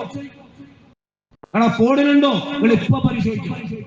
ഇടിക്ക് നിങ്ങൾ വിശുദ്ധ ഖുർആൻ 13-ാം അധ്യായം 14-ാമത്തെ വചനം മറിച്ചു നോക്ക്. ഞാൻ ഈ പറയുന്ന ആയത്തിന്റെ അർത്ഥങ്ങൾ ശരിയാണെന്ന് നോക്ക്. നിങ്ങളുടെ കയ്യിലുള്ളത് ഏത് പണ്ഡിതന്മാരുടെ പരിഭാഷ ആയിക്കോട്ടെ, മുജാഹിദ് പ്രസ്ഥാനത്തിന്റെയോ സുന്നി പ്രസ്ഥാനത്തിന്റെയോ ഏത് സംഘടനയുടെ ഉസ്താദുമാര് പണ്ഡിതന്മാർ എഴുതിയ പരിഭാഷയാണെങ്കിലും ഞാൻ പറയുന്ന ആയത്തും അതിന്റെ അർത്ഥവും വല്ല തകരാറുണ്ടോ നിങ്ങൾ പരിശോധിക്ക്. എല്ലാ ഖുർആൻ 13-ാം അധ്യായം 14-ാമത്തെ വചനം, ലഹു ദഅവത്തുൽ ഹഖ്, യഥാർത്ഥമായ പ്രാർത്ഥന അവനുള്ളതാണ്, അല്ലാഹുള്ളതാണ്. വല്ലദീന യദഊന മിൻ ദൂനിഹി, അവന് പുറമെ ആരെയാണോ നിങ്ങൾ വിളിച്ചു ദുആ ഇരക്കുന്നത്, ലാ യസ്തജീബൂന ലഹും ബിശൈഇൻ, അവരാകട്ടെ ഒരു കാര്യത്തിലും നിങ്ങൾക്ക് ഉത്തരം തരുന്നതല്ല. ഏതുപോലെ ഇല്ലാ കബാസുതി കഫൈഹി ഇലൽ മാഇ ലിയബ്ലുഗ ഫാഹു വമാ ഹുവ ബിബാലിഗി, ദാഹിച്ചു വലഞ്ഞ മനുഷ്യനാ വെള്ളത്തിന്റെ മുന്നിൽ പോയി കൈയും നീട്ടി നിന്നാൽ ആ വെള്ളം തനിയെ തന്റെ വായിലേക്ക് വരില്ല എന്നതുപോലെയാണ് അല്ലാഹു വല്ലാത്തവരോടുള്ള പ്രാർത്ഥന. നമ്മൾ വെള്ളത്തിന്റെ മുന്നിൽ പോയി ഇങ്ങനെ കയ്യിൽ നീട്ടി നിന്നാൽ, ഒരു കിണറിന്റെ, ഒരു പൈപ്പിന്റെ, ഒരു സമുദ്രത്തിന്റെ സമീപത്ത് പോയി കയ്യും നീട്ടി നിന്നാൽ ആ വെള്ളം തനിയെ നിന്റെ വായിലേക്ക് വരില്ല എന്നതുപോലെയാണ് അല്ലാത്തവരോടുള്ള പ്രാർത്ഥന. നിങ്ങൾ ഏത് ജാറത്തിൽ പോയിട്ടും കാര്യമില്ല. എത്ര മണിക്കൂറുകള് കൈകൾ ഉയർത്തിയിട്ടോ കൈ നീട്ടിയിട്ടോ കരഞ്ഞു കലങ്ങിയ കണ്ണുകളുമായി വിറക്കുന്ന ചുണ്ടുകളുമായി നിങ്ങൾ എത്ര തന്നെ നേർച്ചയാക്കിയിട്ടോ പ്രാർത്ഥിച്ചിട്ടോ കാര്യമില്ല, ഉത്തരം വരില്ല. നിങ്ങളിലേക്ക് ഉത്തരം തരാൻ കഴിവുള്ളവൻ അല്ലാഹു റബ്ബുൽ ഇസ്സത്ത് മാത്രമാണ്. എപ്പോഴും വിളിക്കാം റബ്ബിനെ. ഏത് മനുഷ്യനും വിളിക്കാം, ഏത് ഭാഷയിലും വിളിക്കാം, ഏത് കാര്യത്തിനും വിളിക്കാം. ഇനി നിന്റെ നാവിന് സംസാര ശേഷിയില്ലയോ, നിന്റെ മനസ്സുകൊണ്ട് നീ വിളിക്കും. ലോകത്ത് നമുക്ക് സംസാര ശേഷിയില്ലാത്ത മനുഷ്യന്മാര് അവനവന്റെ മനസ്സുകൊണ്ട് വിളിക്കുമ്പോ മനസ്സിന്റെ മന്ത്രം പറയുന്ന റബ്ബ്. അതല്ലേ ഖുർആൻ പറഞ്ഞത്, വലഖദ് ഖലഖനൽ ഇൻസാന, തീർച്ചയായും മനുഷ്യനെ സൃഷ്ടിച്ചത് നാമാണ്. വനഅലമു മാ തുവസ്വിസു ബിഹി നഫ്സുഹു, അവന്റെ മനസ്സുകളെ നടത്തുന്ന മന്ത്രം വരെ നാം അറിയുന്നതാണ്. വനഹനു അഖറബു ഇലൈഹി മിൻ ഹബ്ലിൽ വരീദ്, അവന്റെ കണ്ഠനാടിയേക്കാൾ ജീവനാടിയേക്കാൾ നാം അവനിലേക്ക് അടുത്തവനാണെന്ന് വിശുദ്ധ ഖുർആനിന്റെ 50-ാം അധ്യായത്തിന്റെ 16-ാമത്തെ വചനത്തിലൂടെ അല്ലാഹു സുബ്ഹാനഹു വ തആല ഓതിത്തരികയാണ്. മനുഷ്യന്റെ മനസ്സിന്റെ മന്ത്രം അറിയുന്ന റബ്ബ്, നിന്നിലേക്ക് അടുത്തവനായ നിന്റെ റബ്ബ്. അതല്ലേ ഖുർആൻ പറഞ്ഞത്, വഇദാ സഅലക ഇബാദി അന്നീ ഫഇന്നീ ഖരീബ് ഉജീബു ദഅവത ദാഇ ഇദാ ദഅൻ ഫൽയസ്തജീബൂ ലീ വൽയുമിനൂ ബി ലഅല്ലഹും യർശുദൂൻ. ഖുർആനിന്റെ 2-ാം അധ്യായം 186-ാമത്തെ ആയത്താണ്. ഓ നബിയേ, എന്റെ അടിമകൾ എന്നെ പറ്റി താങ്കളോട് ചോദിക്കുകയാണെങ്കിൽ താങ്കൾ കൊടുക്കേണ്ട മറുപടി എന്താണ്? ഫഇന്നീ ഖരീബ്, തീർച്ചയായും ഞാൻ നിങ്ങളുടെ സമീപസ്ഥനാണ്. നമ്മുടെ സമീപസ്ഥനായ റബ്ബ്, ആ റബ്ബിലേക്ക് നമ്മളെ അടുപ്പിക്കാൻ ഒരു ഇടയാളന്റെ ആവശ്യമില്ല, ഒരു മധ്യവർത്തിയുടെ ആവശ്യമില്ല. എനിക്ക് എന്റെ റബ്ബിനോട് എന്റെ കാര്യം പറയാൻ അതിന്റെ ഇടയിൽ ഒരു ശൈഖ് വേണ്ട, ഒരു തങ്ങൾ വേണ്ട, ഒരു വലിയ വേണ്ട, ഒരു ജാറത്തിലും അന്ത്യവിശ്രമം കൊള്ളുന്ന മഹത്തുക്കൾ വേണ്ട. കാരണം തീർച്ചയായും ഞാൻ നിങ്ങളുടെ സമീപസ്ഥനാണ് എന്ന് അല്ലാഹു തന്നെ നമുക്ക് പറഞ്ഞു തരികയാണ്. അതുകൊണ്ട് പ്രാർത്ഥിക്കുന്നവൻ എന്നെ വിളിച്ച് പ്രാർത്ഥിക്കട്ടെ, അവന്റെ പ്രാർത്ഥനയ്ക്ക് ഞാൻ ഉത്തരം നൽകാം. അല്ലാഹു പറയാ, ഞാൻ നിങ്ങളുടെ സമീപസ്ഥനാണ്, നിങ്ങളുടെ നാടിയേക്കാൾ നിങ്ങളോട് അടുത്തവനാണ്. പ്രാർത്ഥിക്കുന്നവൻ എന്നെ വിളിച്ച് പ്രാർത്ഥിക്കട്ടെ, അവന്റെ പ്രാർത്ഥനയ്ക്ക് ഞാൻ ഉത്തരം തരാന്ന് അല്ലാഹു പറഞ്ഞ ഖുർആൻ പറഞ്ഞ നമുക്ക് വിശ്വാസാവൂലേ? സൂറ ബഖറ 186-ൽ അല്ലാഹു സുബ്ഹാനഹു വ തആല പറഞ്ഞു. അതുകൊണ്ട് ആരെ വിളിക്കണം, ആരോട് പ്രാർത്ഥിക്കണം? റബ്ബിനോട് പ്രാർത്ഥിക്കണം. ആ റബ്ബിനെ നമ്മൾ വിളിക്കണം. ഏത് ആപൽഘട്ടത്തിലും നമ്മളെ രക്ഷപ്പെടുത്താൻ കഴിവുള്ളവൻ ആരാന്നറിയോ? അല്ലാഹ്. അല്ലാഹു റബ്ബുൽ ഇസ്സത്താണ്. അതാണ് വിശുദ്ധ ഖുർആനിൽ യൂനുസ് നബി അലൈഹിസ്സലാത്തു വസ്സലാമിന്റെ ചരിത്രം നമുക്ക് പഠിപ്പിച്ചു തരുന്നത്. മഹാനായ യൂനുസ് നബി അലൈഹിസ്സലാത്തു വസ്സലാമിന്റെ ചരിത്രം അറിയോ സഹോദരങ്ങളെ? എന്താണ് വിശുദ്ധ ഖുർആൻ പറഞ്ഞു തരുന്നത്? ഖുർആനിന്റെ 21-ാം അധ്യായ സൂറത്തുൽ അംബിയാഇന്റെ 87, 88 എന്നീ 2 ആയത്തുകളാണ് അല്ലാഹു സുബ്ഹാനഹു വ തആല അവിടെ ഓതിത്തരികയാണ്. വദന്നൂനി ഇൻസഖബ മുഗാദിബ ഫദല്ല അല്ലൻ നഖ്ദിറ അലൈഹി ഫനാദാ ഫിൽ ദുലുമാതി അല്ലാ ഇലാഹ ഇല്ലാ അൻത സുബ്ഹാനക ഇന്നി കുൻതു മിനൽ ളാലിമീൻ. ഖുർആൻ ഒന്ന് മറിച്ചു നോക്കണേ, 21-ാം അധ്യായമാണ്, 87, 88 2 ആയത്തുകളാണ്. ആയത്തിന്റെ അവസാനം പറഞ്ഞെന്താ? ലാ ഇലാഹ ഇല്ലാ അൻത സുബ്ഹാനക ഇന്നി കുൻതു മിനൽ ളാലിമീൻ. നമ്മളിങ്ങനെ ഈ റോഡിലൂടെ ഇങ്ങനെ നടന്നിട്ട് ഓരോ കടയിലും നമ്മൾ നോക്കിയാൽ ഒട്ടുമിക്ക കടയിലും അവിടെ ഇങ്ങനെ ഫ്രെയിം ചെയ്ത് വെച്ചിട്ടുണ്ടാവും, അല്ലെ? വാഹനത്തിലുണ്ടാകും, വീടുകളിലുണ്ടാകും, ബിൽഡിങ്ങുകൾ പണിയുന്നിടത്തുണ്ടാകും. 10, 50, 100 രൂപ കൊടുത്ത് ബുക്ക് സ്റ്റാളിൽ പോയി ഫ്രെയിം ചെയ്ത് കൊണ്ടുവന്നിട്ട് നമ്മളിങ്ങനെ നമ്മുടെ ഷോപ്പിലൊക്കെ വെച്ചിരിക്കാൻ, നമ്മൾ ഇരിക്കുന്നിടത്തൊക്കെ വെച്ചിരിക്കാൻ ലാ ഇലാഹ ഇല്ലാ അൻത സുബ്ഹാനക ഇന്നി കുൻതു മിനൽ ളാലിമീൻ. എന്താണത് സഹോദരങ്ങളെ? അറിയില്ല. കാശ് കൊടുത്ത് വാങ്ങി ആ ബോർഡ് ഇങ്ങനെ തൂക്കി വെച്ചു. ഇതെന്താണ്? ഇതെന്ത് വചനമാണ്? ആര് പറഞ്ഞതാണ്? എപ്പ പറഞ്ഞതാണ്? ഏത് സന്ദർഭമാണ്? ഏത് സാഹചര്യമാണ്? ഇതിന്റെ പശ്ചാത്തലം എന്താണെന്ന് നമുക്കറിയില്ല. അതിന്റെ ചോട്ടിൽ തന്നെ എന്ത് ചെയ്തിട്ടുണ്ടാവും? ഏർവാടിയിൽ നിന്ന് കൊണ്ടുവന്ന അല്ലെങ്കിൽ വേറെ ഏതെങ്കിലും ജാറത്തിൽ നിന്ന് കൊണ്ടുവന്ന ഗോൾഡ് കളറുള്ള ആ തകിട് ഫ്രെയിം ചെയ്തിട്ട് ഇതിന്റെ ചോട്ടിൽ അതും വെച്ചിട്ടുണ്ടാവും. എന്തൊരു ദുരവസ്ഥയാണ്! ഒരു പ്രവാചകൻ പറഞ്ഞതാ. എപ്പോ പറഞ്ഞാന്നറിയോ? എവിടെന്ന് പറഞ്ഞാന്നറിയോ? ഇന്ന് വരെ ആ സ്റ്റിക്കർ വാങ്ങി ഒട്ടിച്ചെന്നല്ലാതെ എന്താണിതെന്ന് പോലും നമ്മൾ വായിക്കാനോ പഠിക്കാനോ തയ്യാറായിട്ടില്ല. ഒരു പ്രവാചകൻ കടലിനടിയിൽ ഒരു മത്സ്യത്തിന്റെ വയറ്റിൽ കിടന്ന് പറഞ്ഞ വാചകാണത്. അറിയോ? ഖുർആന്റെ ആയത്താണത്.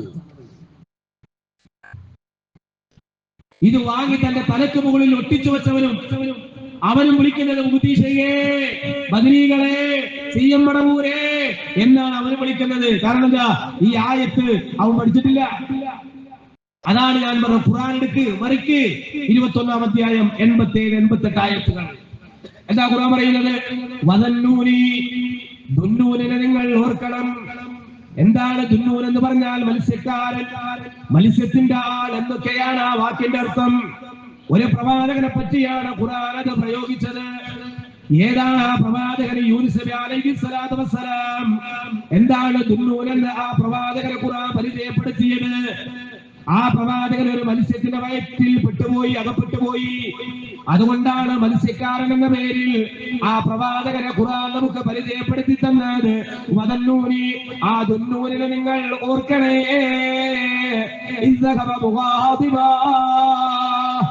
കോപിഷ്ഠനായിക്കൊണ്ട് അദ്ദേഹം പോയ സന്ദർഭം.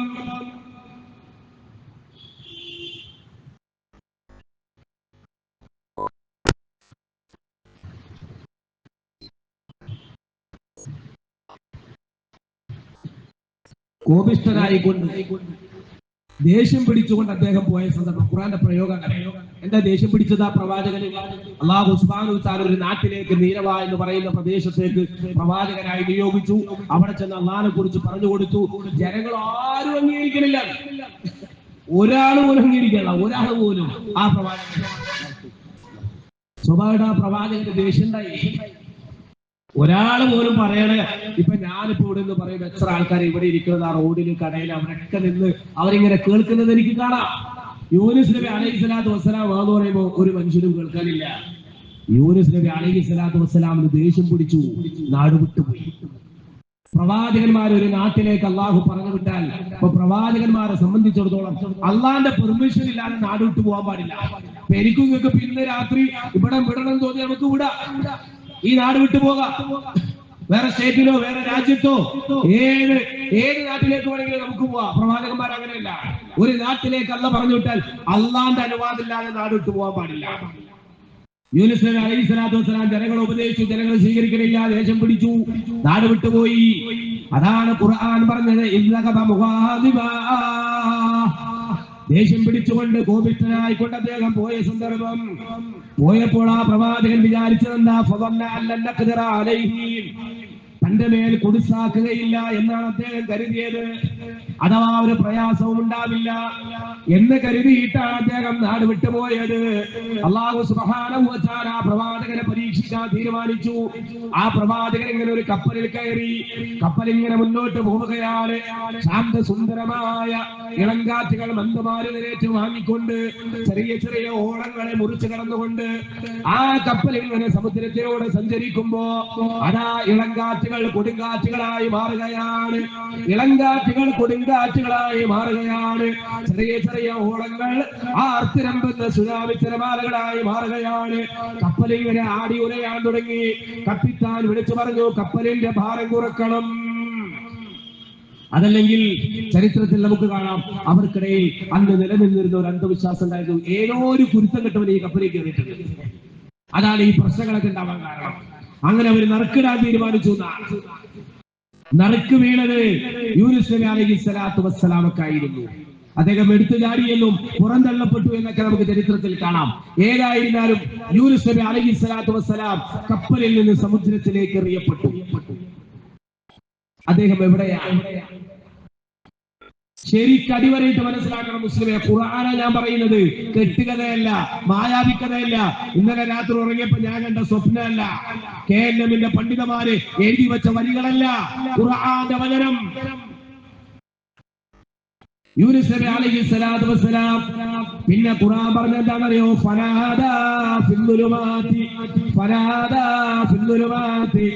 അന്ധകാരങ്ങളിൽ വെച്ച് അദ്ദേഹം വിളിച്ചു പ്രാർത്ഥിച്ച സന്ദർഭം കണ്ടോ? അപ്പൊ ഇരുട്ടത്ത് തപ്പിത്തടയുന്നവരും ആരെ വിളിക്കണം? ഈ ചരിത്രത്തിലുണ്ട്. വെള്ളത്തിൽ മുങ്ങിത്താഴുന്നവരെ ആരെ വിളിക്കണം? ഈ ചരിത്രം പഠിച്ചാൽ ക്ലിയറാവും. വിജനപ്രദേശത്ത് ആരെ വിളിക്കണം? ഈ ഒരൊറ്റ ചരിത്രം പഠിച്ചാൽ ക്ലിയർ ആവും. എല്ലാത്തിനുള്ള മറുപടിയിലുണ്ട്. അന്ധകാരങ്ങളിൽ വെച്ച് അദ്ദേഹം വിളിച്ചു പ്രാർത്ഥിച്ച സന്ദർഭം, യൂനുസ് നബി അലൈഹിസ്സലാത്തു വസ്സലാം അകപ്പെട്ട അന്ധകാരം എന്ന് പറയുന്നത് ഏതാണ് സഹോദരങ്ങളെ? നമുക്കറിയാം, സമുദ്രത്തിനടിയിലുള്ള അന്ധകാരങ്ങളെ കുറിച്ച് ചർച്ച ചെയ്യുമ്പോ സമുദ്രത്തിന്റെ അടിയിലേക്ക് ചെല്ലുന്തോറും അതിന്റെ അന്ധകാരം വർദ്ധിക്കുകയാണ്. പിന്നെയും അവിടെ നിന്നൊരു പരിധിവരെ താഴോട്ട് പോകുമ്പോൾ വീണ്ടും അവിടെ അന്ധകാരങ്ങൾ വർദ്ധിക്കുകയാണ്. എത്രത്തോളം ഒരു മനുഷ്യൻ തന്റെ കൈകൾ തന്റെ കണ്ണിനോട് ചേർത്ത് പിടിച്ചാൽ കാണാൻ സാധിക്കാത്തത്ര മാത്രം അന്ധകാരമാണ് ആഴമേറിയ സമുദ്രത്തിന്റെ അടിത്തട്ടിലുള്ളത്. ആ അന്ധകാരങ്ങളിൽ ആ പ്രവാചകൻ വിട്ടുപോയിരിക്കുകയാണ്. ആ പ്രവാചകന് കപ്പലിൽ നിന്ന് സമുദ്രത്തിലേക്ക് എറിയപ്പെടുമ്പോ ഒരു മത്സ്യം വന്നിട്ട് ആ പ്രവാചകനെ വിഴുങ്ങുകയാണ്. ഒരു മത്സ്യത്തിന്റെ വയറ്റിൽ അകപ്പെട്ടു പോയ ഒരു പ്രവാചകന്റെ ചരിത്രമാണ് ഞാൻ നിങ്ങളോട് പറയുന്നത്. ഒന്ന് മത്സ്യത്തിന്റെ വയറ്റിലാണ്, സമുദ്രത്തിന്റെ അടിയിലാണ്, തിരമാലകൾക്കടിയിലാണ്, അതിനേക്കാളെല്ലാം ഉപരിയായി രാത്രിയുടെ ഇരുട്ടിന്റെ മറവിലാണ്. അപ്പൊ ഫനാദ ഫിന്നുലുമാത്തി, അന്ധകാരങ്ങളിൽ വെച്ച് അദ്ദേഹം വിളിച്ചു എന്ന് പറഞ്ഞാൽ അദ്ദേഹം അകപ്പെട്ടു പോയ ബാഹ്യമായ അന്ധകാരം തന്നെ ഒരുപാടാണ്. അതിനേക്കാൾ ഉപരി അദ്ദേഹം അനുഭവിക്കുന്ന മാനസികമായ അന്ധകാരം. എന്റെ ഭാഗത്ത് വന്ന ഒരു തെറ്റ്, എന്റെ റബ്ബിന്റെ അനുവാദമില്ലാതെ ഞാൻ നാട് വിട്ടുപോയത്, ഞാൻ ദേഷ്യം പിടിച്ചുകൊണ്ട് എന്റെ ജനതയെ നന്നാക്കേണ്ടതിന് പകരം ദേഷ്യം പിടിച്ച് എന്റെ ജനതയെ ഉപേക്ഷിക്കാൻ പോയത്, എന്റെ ഭാഗത്ത് നിന്ന് വന്ന വീഴ്ച. ഇങ്ങനെ മാനസികമായ അന്ധകാരം, എല്ലാ നിലക്കും ബാഹ്യമായ മാനസികമായ അന്ധകാരം ആ പ്രവാചകനെ പിടികൂടി. അതാണ് ഖുർആൻ പറയുന്നത്, ഫനാദാ ഫിന്നുലുമാത്തി, അന്ധകാരങ്ങളിൽ വെച്ച് അദ്ദേഹം വിളിച്ചു പ്രാർത്ഥിച്ച സന്ദർഭം. ഇനി നമ്മളൊന്ന് ആലോചിച്ചു, ഇവിടെ രക്ഷപ്പെടാൻ വല്ല സ്കോപ്പുണ്ടോ? 1% പോലും ചാൻസ് കാണുന്നില്ല. സമുദ്രത്തിൽ വലിയൊരു മത്സ്യം ആ പ്രവാചകനെ വിഴുങ്ങി. ആ മത്സ്യത്തിന്റെ വയറ്റിൽ അകപ്പെട്ടു പോയ ഒരു പ്രവാചകൻ എങ്ങനെയാണ് സഹോദരങ്ങളെ രക്ഷപ്പെടുക? എങ്ങനെയാണ് ആ പ്രവാചകൻ രക്ഷപ്പെടുക? രക്ഷപ്പെടാൻ ഒരു വകുപ്പുമില്ല. എല്ലാ പ്രതീക്ഷകളും അസ്തമിച്ചു.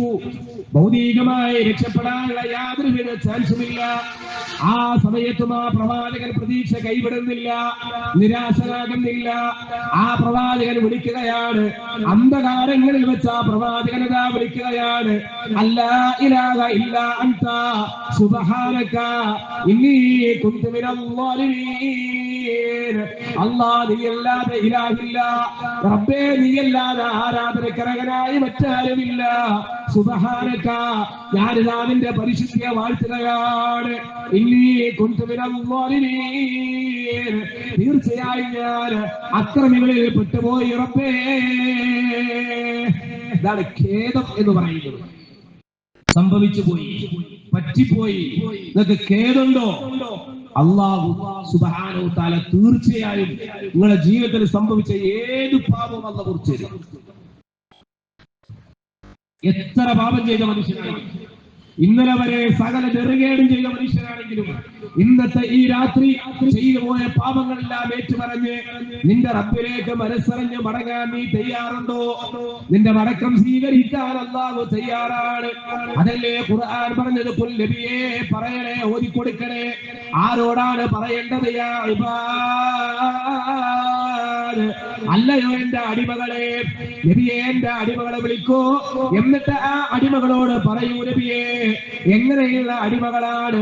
അല്ലദീന അസ്റഫു അലാ അൻഫുസിഹിം, സ്വന്തം ശരീരത്തോട് തന്നെ അതിരുകവിഞ്ഞ അക്രമം പ്രവർത്തിച്ചു പോയ, ഒരുപാട് പാപങ്ങൾ ചെയ്തവരായ എന്റെ അടിമകളെ വിളിക്കൂ നബിയെ. എന്നിട്ട് എന്റെ അടിമകളോട് പറയൂ നബിയെ. എന്താണ് പറയേണ്ടത്? ലാ തഖ്നതു മിർ റഹ്മത്തില്ലാഹ്, അല്ലാഹുവിന്റെ കാരുണ്യത്തെ സംബന്ധിച്ച് നിങ്ങൾ ആരും തന്നെ നിരാശപ്പെടാൻ പാടില്ല.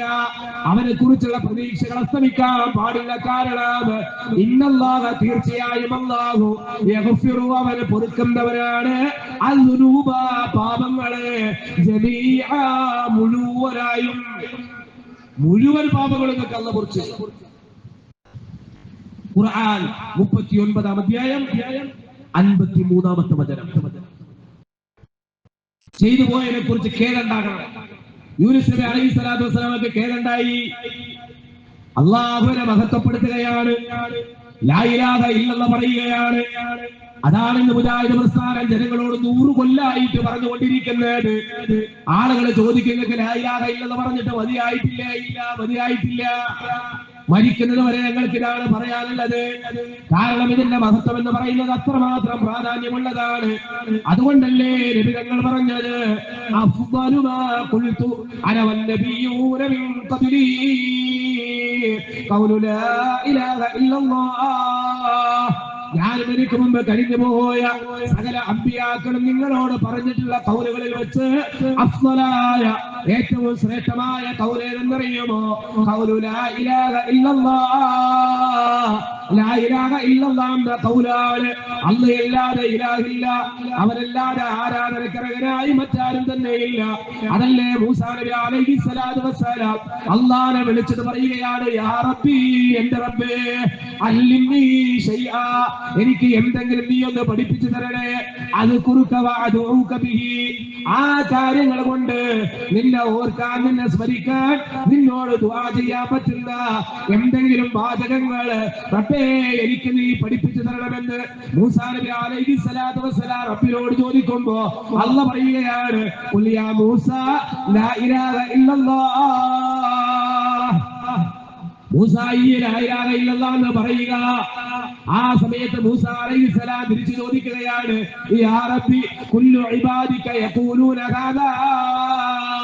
ഈ ലാ ഇലാഹ ഇല്ലല്ലാഹ് എന്നത് നിന്റെ എല്ലാ അടിമകളും പറയുന്ന വാചകമാണല്ലോ.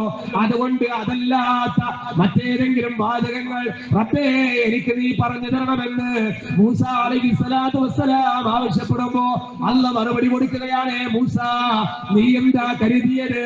ലൗ അന്ന സമാവാതി സബ്അ വആദറഹുന്ന ഗൈരി വൽഅർദീന സബ്അ ഫീ കിഫ വലാ ഇലാഹ ഇല്ലല്ലാഹ് ഫീ കിഫ മാലത് ബിഹിന്ന ലാ ഇലാഹ ഇല്ലല്ലാഹ്. ഈ കാണുന്ന 7 ആകാശവും ഭൂമിയും അത് ഉൾക്കൊള്ളുന്ന സകല വസ്തുക്കളും തുലാസിന്റെ ഒരു തട്ടിൽ വെച്ചാൽ മറുതട്ടിൽ ലാ ഇലാഹ ഇല്ലല്ലാഹും വെച്ചാൽ മാലത് ബിഹിന്ന ലാ ഇലാഹ ഇല്ലല്ലാഹ്, അതിൽ കരം തൂങ്ങുന്നത് ലാ ഇലാഹ ഇല്ലല്ലാഹ് എന്ന വചനമായിരിക്കും. അതാണ് യൂനുസ് നബി അലൈഹിസ്സലാത്തു വസ്സലാം മത്സ്യത്തിന്റെ വയറ്റിൽ കിടന്ന് സമുദ്രത്തിന്റെ അടിയിലും വിളിച്ചു പറഞ്ഞത്. കണ്ടോ, വെള്ളത്തിൽ മുങ്ങിത്താഴ്ന്നവരോട് തൗഹീദാണോ പറയുന്നത്? അതെ. അവസാനത്തെ വാക്ക് അതായിരിക്കണം. മത്സ്യത്തിന്റെ വയറ്റിൽ കിടന്നിട്ട് യൂനുസ് അലൈഹിസ്സലാം പറഞ്ഞു ലാ ഇലാഹ ഇല്ലല്ലാഹ്. കാരണം എന്താ? അല്ലാഹുവിന്റെ റസൂൽ പറഞ്ഞില്ലേ, മൻ കാന ആഖിറു കലാമിഹി ഖൗലു ലാ ഇലാഹ ഇല്ലല്ലാഹ് ദഖലൽ ജന്ന. ആരുടെയെങ്കിലും അവസാനത്തെ ഖൗലു ലാ ഇലാഹ ഇല്ലല്ലാഹ് എന്നാണെങ്കിൽ ദഖലൽ ജന്ന, അവന് സ്വർഗ്ഗത്തിലാണ്. ദഖലൽ ജന്ന, അവന് സ്വർഗ്ഗത്തിലാണ്. മത്സ്യത്തിന്റെ വയറ്റിൽ കിടന്നുകൊണ്ട് യൂനുസ് നബി അലൈഹിസ്സലാത്തു വസ്സലാം വിളിച്ചു പറയുകയാണ്, അല്ലാ ഇലാഹ ഇല്ലാ അൻത. അല്ലാഹുവേ, നീ അല്ലാതെ ഇലാഹില്ല, ആരാധനക്കർഹനായി മറ്റാരുമില്ല. പിന്നെയോ സുബ്ഹാനക, അവനെ തസ്ബീഹ് ചെയ്യുകയാണ്, അവന്റെ പരിശുദ്ധിയെ വാഴ്ത്തുകയാണ്. അല്ലാഹുവിന്റെ പരിശുദ്ധിയെ, അവന്റെ പരിശുദ്ധിയെ അതാ മഹത്വപ്പെടുത്തുകയാണ്.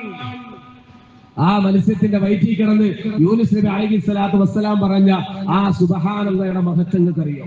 അറിയോ? ഖുർആൻ മറ്റൊരു സ്ഥലത്ത് പറഞ്ഞെന്താണെന്നറിയോ? പഠിക്കണം എന്നറിയോ?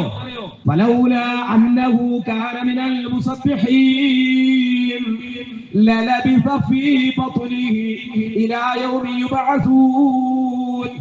ആ മത്സ്യത്തിന്റെ വയറ്റിലിരുന്ന് അദ്ദേഹം സുബ്ഹാനല്ലാഹ് ചൊല്ലിയില്ലായിരുന്നുവെങ്കിൽ, സുബ്ഹാനല്ലാഹ് പറഞ്ഞില്ലായിരുന്നുവെങ്കിൽ ഉയർത്തെഴുന്നേൽപ്പിന്റെ നാൾ വരെ ആ മത്സ്യത്തിന്റെ വയറ്റിൽ അദ്ദേഹത്തിന് കഴിഞ്ഞുകൂടേണ്ടി വരുമായിരുന്നു. അഥവാ പ്രവാചകന്റെ ബർസഖ് ആ മത്സ്യത്തിന്റെ വയറായി മാറുമായിരുന്നു. ഇതാണ് സുബ്ഹാനല്ലാഹന്റെ മഹത്വം. പള്ളിയിൽ നിസ്കാരം കഴിഞ്ഞ് സലാം വിട്ടും ഇമാമ സലാം വിട്ടുമ്പോ പുറത്ത് ചെരുപ്പിടുന്ന ഒച്ചയാണ് അല്ലേ? 33 സുബ്ഹാനല്ലാഹ്. ആർക്കാ നേരെയുള്ളത്? അല്ലാഹ് പറയാ സുബ്ഹാനല്ലാഹ്. ആ മത്സ്യത്തിന്റെ വയറ്റിൽ കിടന്ന് യൂനുസ് നബി അലൈഹിസ്സലാത്തു വസ്സലാം പറഞ്ഞില്ലായിരുന്നെങ്കിൽ രക്ഷപ്പെടൂലായിരുന്നു. ഖുർആൻ തന്നെ പറഞ്ഞതാണ്. അവിടെ കിടന്ന് ലാ ഇലാഹ ഇല്ലല്ലാഹ് സുബ്ഹാനക ഇന്നി കുൻതു മിനൽ ളാലിമീൻ, ഞാൻ അക്രമികളിൽ പെട്ടുപോയി റബ്ബേ, ഇനി എന്നെ രക്ഷപ്പെടുത്താൻ നീ അല്ലാതെ മറ്റാരുമില്ല. അടുത്ത ആയത്ത് ഫസ്തജബ്നാ ലഹു, നാം അദ്ദേഹത്തിന് ഉത്തരം നൽകി.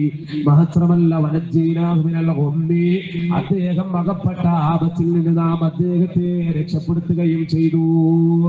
എന്നിട്ട് അല്ലാഹു സുബ്ഹാനഹു വ തആല ആയത്ത് അവസാനിപ്പിക്കുകയാണ്, വകദാലിക നുൻജിൽ മുഅ്മിനീൻ, അപ്രകാരം മുഅ്മിനീങ്ങളെ നാം നിങ്ങളെ രക്ഷപ്പെടുത്തുന്നതാണ്.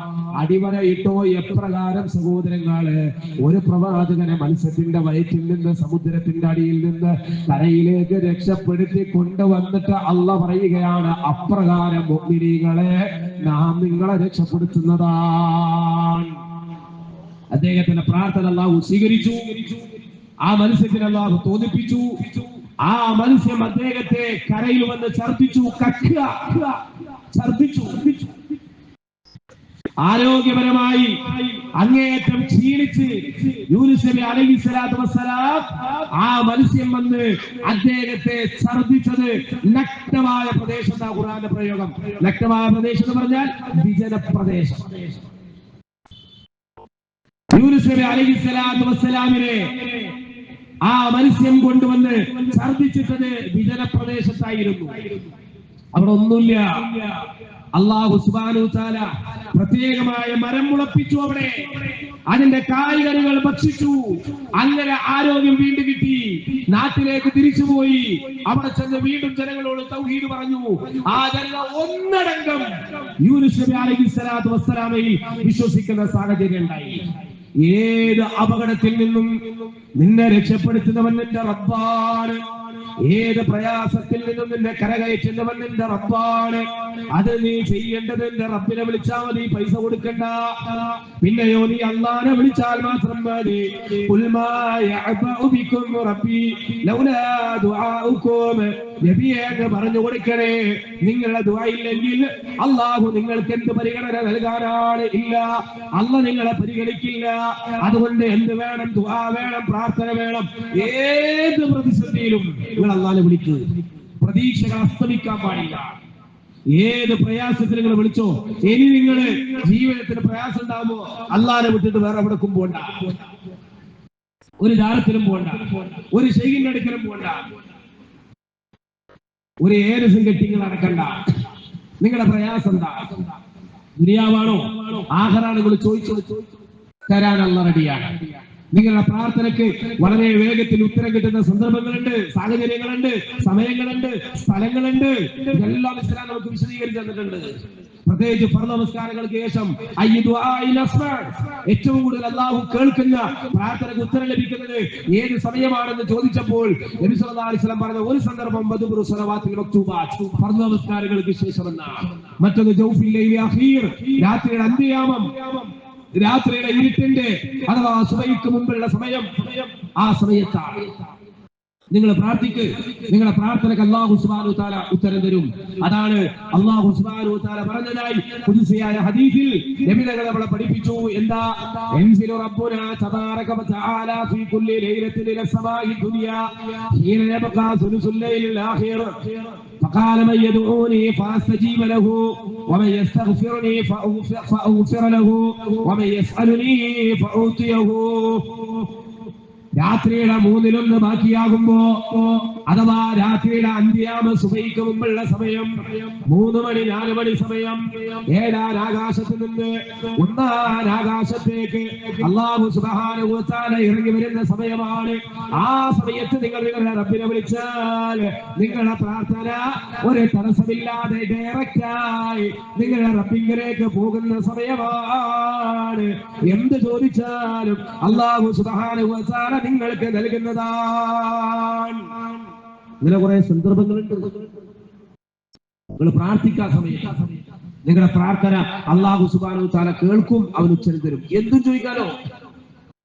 ആഖിറം മാത്രമല്ല, നമുക്ക് ആഖിറത്തിന്റെ ഒരുപാട് ചോദിക്കാനുണ്ട്, ദുനിയാവിന്റെ കാര്യങ്ങൾ ഒരുപാട് ചോദിക്കാനുണ്ട്. യസ്അലുല്ലാഹു തആല ഖൈറൻ മിൻ അംരി ദുനിയാ വൽ ആഖിറ ഇല്ലാ അഅതാഹു ഇയ്യാ വദാലിക കുല്ല ലൈല. അല്ലാഹുവിന്റെ റസൂൽ പറയാ, ഇന്ന ഫിൽ ലൈലി ലസാഅ, തീർച്ചയായും രാത്രിയിൽ പ്രത്യേകമായ ഒരു സമയമുണ്ട്. ആ സമയത്ത് ഒരാൾ അല്ലാഹുവോട് ചോദിക്കുന്നത് ദുനിയാവാകട്ടെ ആഖിറമാകട്ടെ എന്ത് തന്നെ ചോദിച്ചാലും അല്ലാഹു സുബ്ഹാനഹു വ തആല ഇല്ലാ അഅതാഹു ഇയ്യാഹു, ആ ചോദിച്ച കാര്യങ്ങൾ അല്ലാഹുവിന് കൊടുക്കാതിരിക്കില്ല. വദാലിക കുല്ല ലൈല, എല്ലാ രാത്രിയിലും ഇപ്രകാരം ഒരു സമയമുണ്ട്. അതാണ് രാത്രിയുടെ അന്ത്യയാമം. അതുകൊണ്ട് ആ ഖുർആൻ വിശ്വാസികളെ പറ്റി പറഞ്ഞപ്പോ അവരുടെ പ്രത്യേകതയായി അല്ലാഹു പറഞ്ഞറിയോ, കാനൂ ഖലീലൻ മിനൽ ലൈലി മാ യഹ്ജഊൻ വബിൽസഹാരി ഹും യസ്തഗ്ഫിറൂൻ. രാത്രി അവർ വളരെ കുറച്ച് ഉറങ്ങുള്ളൂ. രാത്രിയുടെ അന്ത്യയാമം, നിശാന്ത്യ സമയങ്ങളിൽ ലോകം ഉറക്കത്തിലാണ്, എല്ലാവരും ഉറക്കത്തിലാണ്. ലോകം നിദ്രയിൽ ആണ്ടുപോകുമ്പോ വിശ്വാസികളായ ആളുകൾക്ക് ഉറങ്ങാൻ കഴിയുന്നില്ല. അവർ എഴുന്നേറ്റ് വരികയാണ്. എന്തിനാണ് അവരെ എഴുന്നേറ്റ് വരുന്നത്?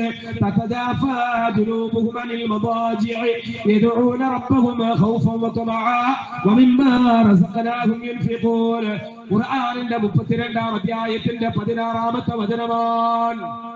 അവരുടെ പാർശ്വഭാഗങ്ങൾ, അവരുടെ കിടപ്പ് സ്ഥാനങ്ങളെ വിട്ടകന്നു പോരുന്നതാണ്. എന്തിനാ യദഊന റബ്ബഹും, അവരുടെ റബ്ബിനോട് ദുആ ചെയ്യാൻ. വിശ്വാസികളെ പറ്റി പറയാം, എല്ലാവരും ഉറങ്ങുമ്പോ ഓല് എഴുന്നേറ്റ് വരും. എന്തിനാ? പ്രാർത്ഥിക്കാൻ. നേരത്തെ കിടക്കുക, നേരത്തെ എഴുന്നേൽക്കുക. നമ്മളോ മൊബൈലിൽ കളിച്ച് ചാറ്റിംഗ് ഒക്കെ ചെയ്ത് വീഡിയോ ഒക്കെ കണ്ട് ഇൻസ്റ്റാഗ്രാമിലൊക്കെ കയറി കുറെ റീൽസ് ഒക്കെ കണ്ട് കിടക്കയിലൊക്കെ കിടന്ന് പൊട്ടിച്ചിരിച്ച് എല്ലാം കഴിഞ്ഞ് 12 മണി 1 മണി 2 മണി ആകുമ്പോ ഉറക്കത്തിലേക്ക് പോയി, അല്ലെ? മൂട്ടില് വെയിലടിക്കണവരെ സുബഹി നിസ്കരിക്കാണ്ട് കിടന്നുറങ്ങിക്കൊള്ളാം. എന്നിട്ട് പരാതി, എനിക്ക് ഉത്തരം കിട്ടണില്ല. പറ, ഓതി കൊടുക്ക്. നിങ്ങളുടെ ദുആ ഇല്ലെങ്കിൽ എന്റെ റബ്ബ് നിങ്ങൾക്ക് എന്ത് പരിഗണന നൽകാനാണ്? അതുകൊണ്ട് ഉത്തരം കിട്ടുന്ന സമയങ്ങളൊക്കെ ഉണ്ട്. എഴുന്നേറ്റ് പ്രാർത്ഥിക്കണം. അസ്വാബിരീന വസ്വാദിഖീന വൽഖാനിതീന വൽമുൻഫിഖീന വൽമുസ്തഗ്ഫിരീന ബിൽ അസ്ഹാർ. സ്വർഗവാസികളെ പറ്റി, വിശ്വാസികളെ പറ്റി പറയുന്നിടത്ത് അല്ലാഹു പറയാ, അസ്വാബിരീന അവരെ ക്ഷമയുള്ളവരാണ്, വസ്വാദിഖീന അവരെ സത്യസന്ധന്മാരാണ്, വൽഖാനിതീന അവരെ ഖുനൂത്തുള്ളവരാണ്, അടുക്കവും ഒതുക്കവും അതുപോലെ താഴ്മയും വിനയവും ഭക്തിയുമുള്ളവരാണ്, വൽമുൻഫിഖീന അല്ലാഹുവിന്റെ മാർഗ്ഗത്തിൽ അവരെ ചെലവഴിക്കുന്നവരാണ്, വൽമുസ്തഗ്ഫിരീന ബിൽ അസ്ഹാർ നിശാന്ത്യ സമയങ്ങളിൽ അല്ലാഹുവോട് പാപമോചനം തേടുന്നവരാണ്. ചെയ്തു പോയ പാപങ്ങളൊക്കെ അല്ലാഹുവോട് ഏറ്റുപറയും. അല്ലാഹു എല്ലാം പൊറുച്ചു തരും.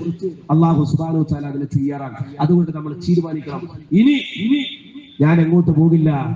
എന്റെ ജീവിതത്തിൽ എന്ത് പ്രയാസം ഉണ്ടെങ്കിലും ഞാൻ ഇനി റബ്ബിനെ വിട്ട് മറ്റൊരു ശക്തിയിലേക്കും ഒരു ജാറത്തിലേക്കും പോകില്ല. സൃഷ്ടാവാണ് ആരാധ്യൻ. എന്നെ സൃഷ്ടിച്ചത് അവനെയാണ് ഞാൻ ആരാധിക്കേണ്ടത്. പലപ്പോഴും പല കുടുംബങ്ങളും തകർന്നു പോകുന്നത് എവിടെയെന്നറിയോ?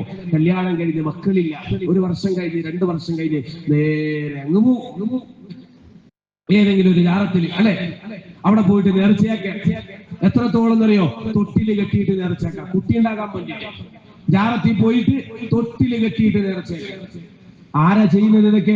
മുസ്ലിം സമൂഹത്തിലെ സഹോദരി സഹോദരന്മാർ, അല്ലെ, നമ്മുടെ ഉമ്മപെങ്ങന്മാരാണ് ഇതെല്ലാം ചെയ്തുകൊണ്ടിരിക്കുന്നത്. വിശുദ്ധ ഖുർആനിൽ നിന്ന് ഒരല്പം, വിശുദ്ധ ഖുർആനിൽ ഒരല്പം അവർ ഓതിയിരുന്നെങ്കിൽ, ഒരു പ്രവാചകന്റെ ചരിത്രമെങ്കിലും അവർ വായിച്ചിരുന്നെങ്കിൽ പോകുമോ നമ്മുടെ ഉമ്മപെങ്ങന്മാര്? കല്യാണം കഴിഞ്ഞ് മക്കളില്ലാതെ വരുമ്പോ അവരെ കൂട്ടിയിട്ട് ജാറത്തിലേക്ക് പോകുമോ? മുസ്ലിം സഹോദരിമാര് പോകില്ല. എന്തുകൊണ്ട് അവർ പോയി? അവര് ഖുർആൻ പഠിക്കാത്തോണ്ടല്ല, സുന്നിയായതുകൊണ്ടല്ല, മുജാഹിദ് ആകാത്തോണ്ടല്ല, ഏതെങ്കിലും പാർട്ടിയിലായതുകൊണ്ടല്ല, ഒരു സംഘടനയിൽ മെമ്പർഷിപ്പ് എടുക്കാത്തോണ്ടല്ല. നിങ്ങൾ ഏത് പാർട്ടി ആയിക്കോട്ടെ, അതല്ല ഇവിടെ വിഷയം. നിങ്ങളൊന്ന് ഖുർആൻ ഓതിയിരുന്നെങ്കിൽ.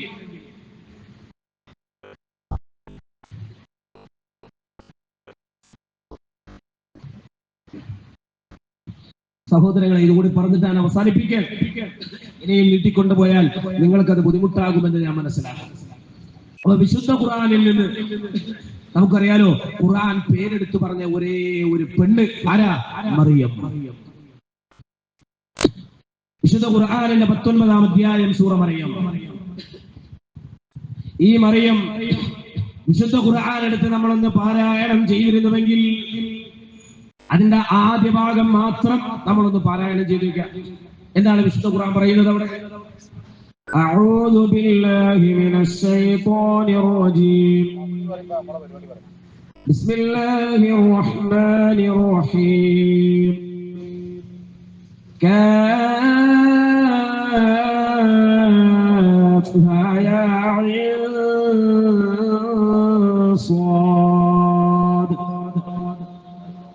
ذكر رحمة ربك عبده زكريا إذ نادى ربه نداء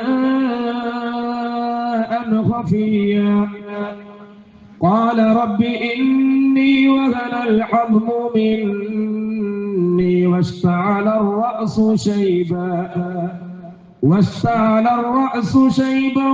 ولم أكن بدعائك ربي شقيا وإني خفت الموالي من ورائي وكانت امرأتي عاقرا فهب لي من لدنك وليا يرثني ويرث من آل يعقوب واجعله ربي رضيا يا زكريا إنا نبشرك بغلام اسمه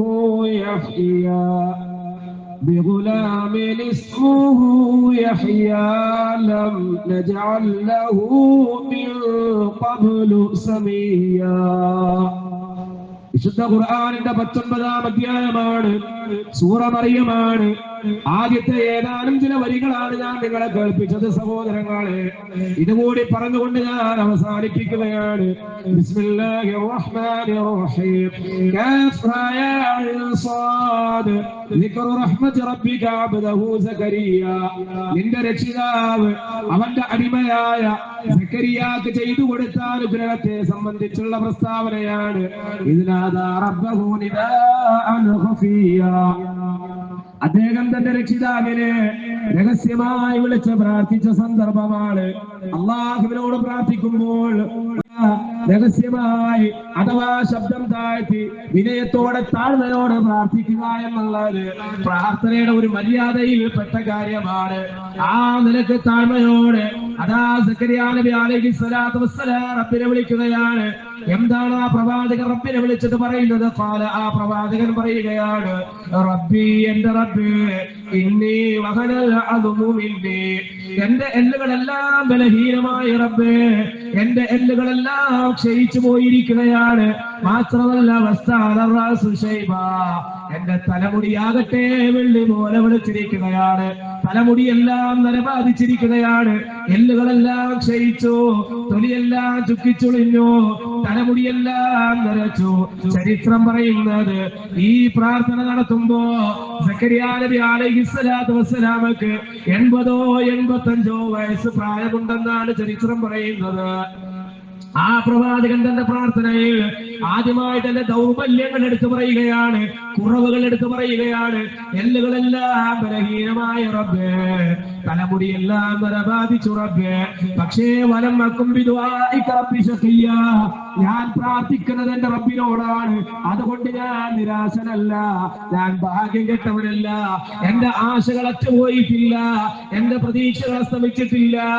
ഞാൻ പ്രാർത്ഥിക്കുന്നത് എന്റെ റബ്ബിനോടാണ് എന്നുള്ളത് കൊണ്ട് തന്നെ എനിക്ക് പെടുന്നാതാ നിന്നിൽ പ്രതീക്ഷയുണ്ട്. എന്താണ് അദ്ദേഹം ചോദിക്കുന്നത്? എന്താണ് അദ്ദേഹത്തിന് പറയാനുള്ളത്? അല്ലാഹുവേ, എനിക്ക് ശേഷമുള്ള എന്റെ പിന്തുടർച്ചാവകാശികളെ സംബന്ധിച്ച് ഞാൻ ഭയപ്പെടുകയാണ്. ഞാൻ മരണപ്പെട്ടാൽ ഈ ആദർശം പറയാൻ, ഈ പാരമ്പര്യം നിലനിർത്താൻ എനിക്കൊരു പിൻഗാമി ഇല്ലാതെ പോയി റബ്ബേ. എന്റെ ഭാര്യയാകട്ടെ വന്ധ്യതയുള്ളവളാണ് റബ്ബേ, പ്രസവിക്കാത്ത പെണ്ണാണ് റബ്ബേ. നമ്മുടെ നാടൻ ശൈലിയിൽ പറഞ്ഞാൽ എന്റെ ഭാര്യ മച്ചിയാണ് റബ്ബേ, അവള് പ്രസവിക്കാത്ത പെണ്ണാണ് റബ്ബേ. എന്റെ ഭാര്യ വന്ധ്യതയുള്ളവളാണ്. ഇത്രയും കുറവുകൾ ആ പ്രവാചകന്റെ ജീവിതത്തിലുണ്ട്. ഭൗതികമായി ഒരു കുഞ്ഞുണ്ടാകാനുള്ള ഒരു സാഹചര്യം ആ പ്രവാചകന്റെ ജീവിതത്തിൽ കാണുന്നില്ല സഹോദരങ്ങളെ.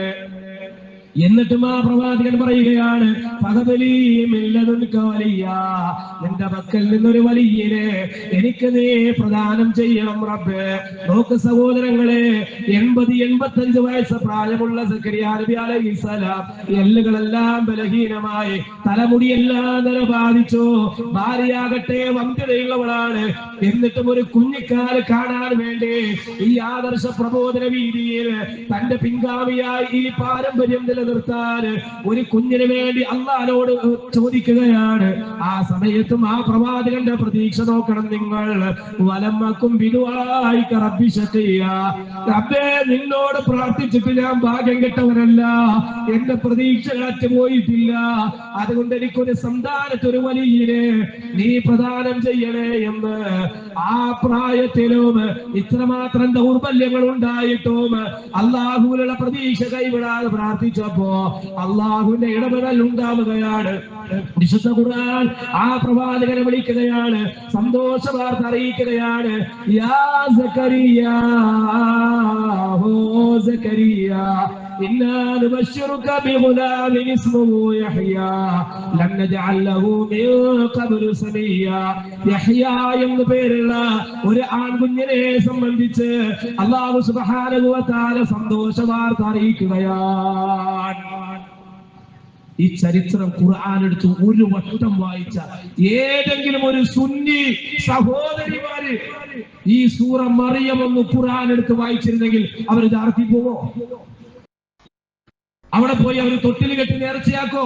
ഈ ഖുർആൻ ഒരു വട്ടം ഒന്ന് വായിച്ചിരുന്നെങ്കിൽ, സൂറ മറിയമിന്റെ ആദ്യത്തെ ഏതാനും ചില ആയത്തുകളെങ്കിലും ഒന്ന് വായിച്ചിരുന്നെങ്കിൽ, പ്രവാചകന്മാരുടെ ചരിത്രം ഒന്ന് പഠിച്ചിരുന്നെങ്കിൽ, ഈ പ്രവാചകന്മാർ അഖിലവും ജനങ്ങളോട് പറഞ്ഞത് അതേ ഞങ്ങൾ പറയുള്ളൂ. അതല്ലാതെ ഞങ്ങളുടെ നിങ്ങൾ വന്ന് ഞങ്ങളുടെ കൂടെ കൂടി മെമ്പർഷിപ്പ് ഒക്കെ എടുത്ത് ഞങ്ങളൊന്ന് ആദരിച്ച് ഇല്ല, ഞങ്ങൾക്ക് അതിനൊന്നും ഒരു ആവശ്യമില്ല. ഞങ്ങളിത് പറയുന്നത് പരലോകം നഷ്ടപ്പെടാതിരിക്കാൻ വേണ്ടി മാത്രം. ഇത് പരലോകം നഷ്ടപ്പെടാതിരിക്കാൻ വേണ്ടി മാത്രം. അന്നഹു മൻ മാത മിൻ ഉമ്മത്തി ലാ യുശ്രികു ബില്ലാഹി ശൈഅൻ ദഖലൽ ജന്ന. എന്റെ ഉമ്മത്തിൽ നിന്ന് അല്ലാഹുവിൽ യാതൊന്നിനെയും പങ്കു ചേർക്കാതെ മരണപ്പെടുന്നവൻ അവൻ സ്വർഗ്ഗത്തിലാണ്.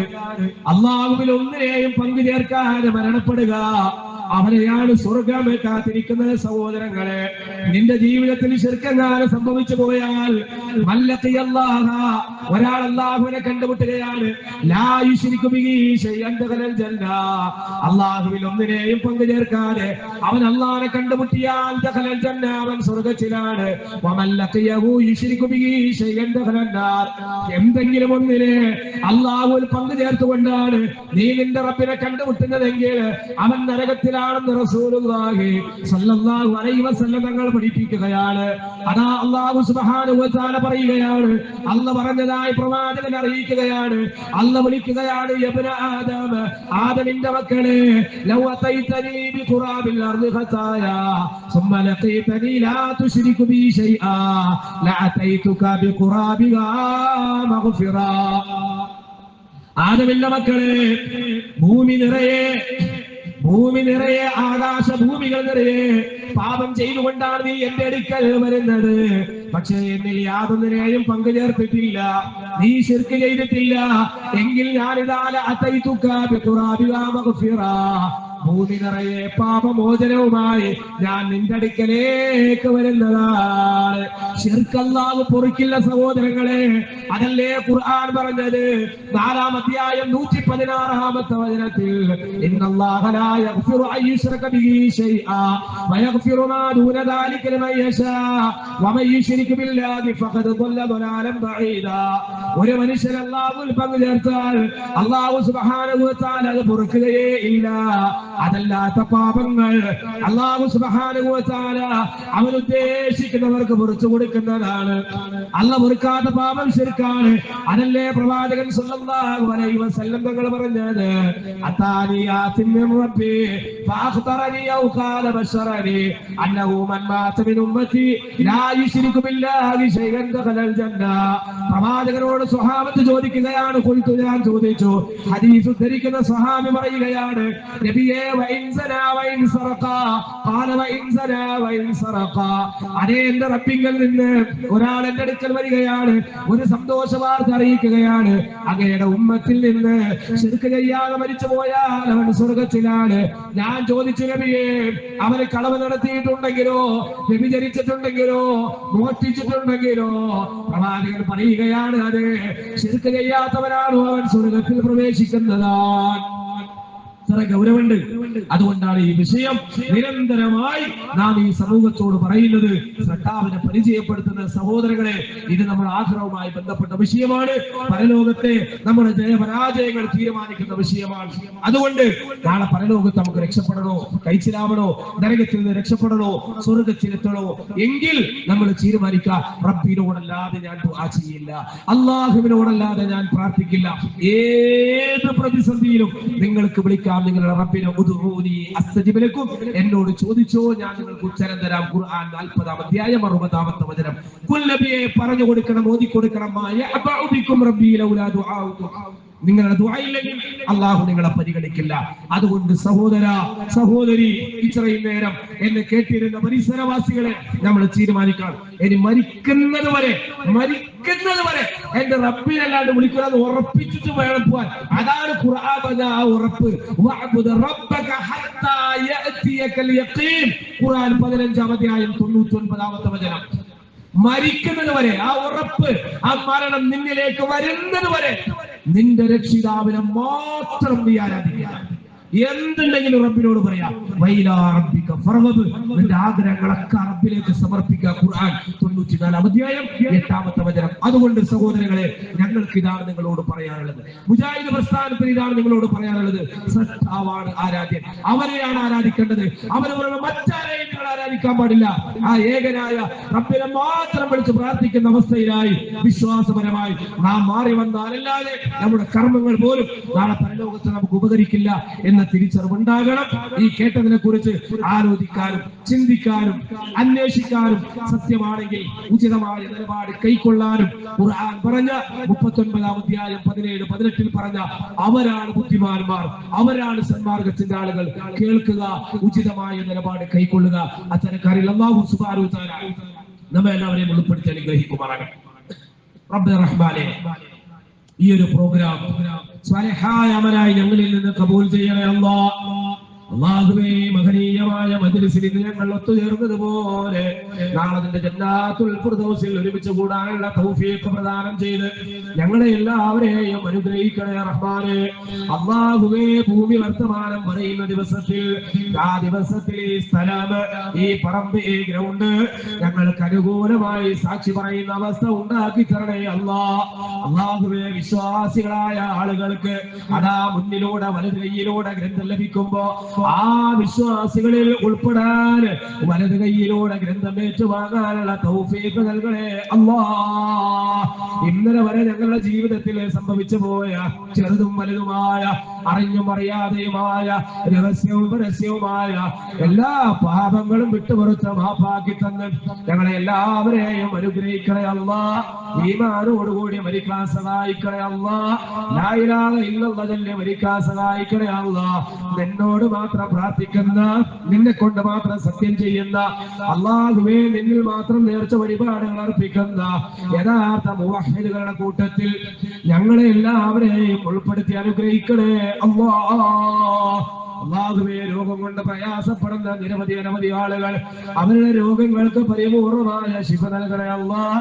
പൂർണ്ണ ആഫിയത്തോടെ ഞങ്ങളിലേക്ക് തിരിച്ചു വരാൻ തൗഫീഖ് ചെയ്യണേ അല്ലാഹ്. അല്ലാഹുവേ, ഞങ്ങളിൽ നിന്ന് മരണപ്പെട്ട ബർസഖിയായ ജീവിതത്തിൽ എത്തിച്ചേർന്ന ഞങ്ങളുടെ മാതാപിതാക്കൾ, സഹോദരീ സഹോദരന്മാര്, ഞങ്ങൾക്ക് വേണ്ടപ്പെട്ടവരായ ആളുകൾ, ഞങ്ങളെ സ്നേഹിച്ചവർ, ഞങ്ങളെ ഗുണദോഷിച്ചവർ, ഞങ്ങളുടെ ബന്ധുമിത്രാദികൾ, ഞങ്ങളുടെ മഹല്ലുകാർ, ഞങ്ങളുടെ ആദർശ ബന്ധുക്കൾ, ഞങ്ങൾക്ക് തൗഹീദ് പറഞ്ഞു തന്ന ഞങ്ങളുടെ പ്രസ്ഥാനത്തിന്റെ പണ്ഡിതന്മാര്, നേതാക്കന്മാര് പലരും ഇന്ന് ബർസഖിലാണ് അല്ലാഹ്. അവരുടെ ബർസഖിനെ വിശാലമാക്കണേ അല്ലാഹ്. അവരുടെ ബർസഖിനെ പ്രകാശപൂരിതമാക്കണേ അല്ലാഹ്. അവർക്ക് അവരുടെ ബർസഖിലെ മഗ്ഫിറത്തും റഹ്മത്തും പ്രദാനം ചെയ്യണേ അല്ലാഹ്. അവരുടെ ബർസഖിലേക്ക് സ്വർഗ്ഗത്തിൽ നിന്നുള്ള കവാടം തുറന്നു കൊടുത്ത് അനുഗ്രഹിക്കണേ അല്ലാഹ്.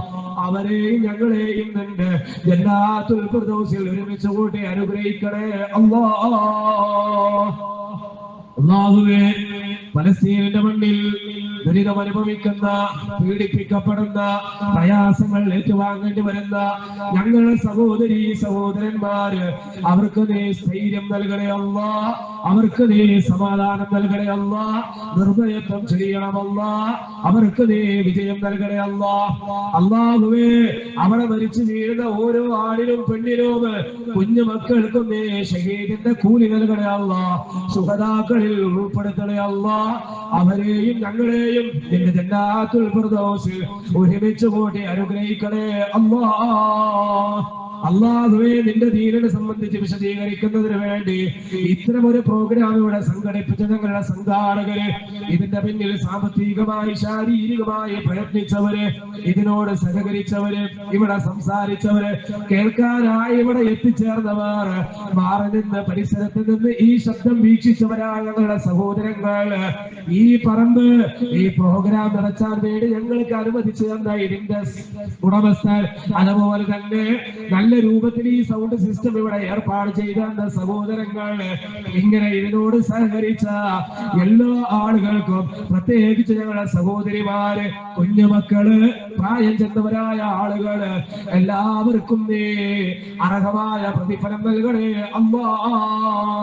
നിന്റെ ദീനിന്റെ പേരിൽ ഇന്നേ ദിവസം ഇവിടെ ഒത്തുചേർന്നതുപോലെ നാളെ നിന്റെ ജന്നാത്തുൽ ഫിർദൗസിൽ ഒരുമിച്ച് കൂടാനുള്ള മഹത്തായ തൗഫീഖ് പ്രദാനം ചെയ്ത് ഞങ്ങളെ എല്ലാവരെയും അനുഗ്രഹിക്കണേ അല്ലാഹ്.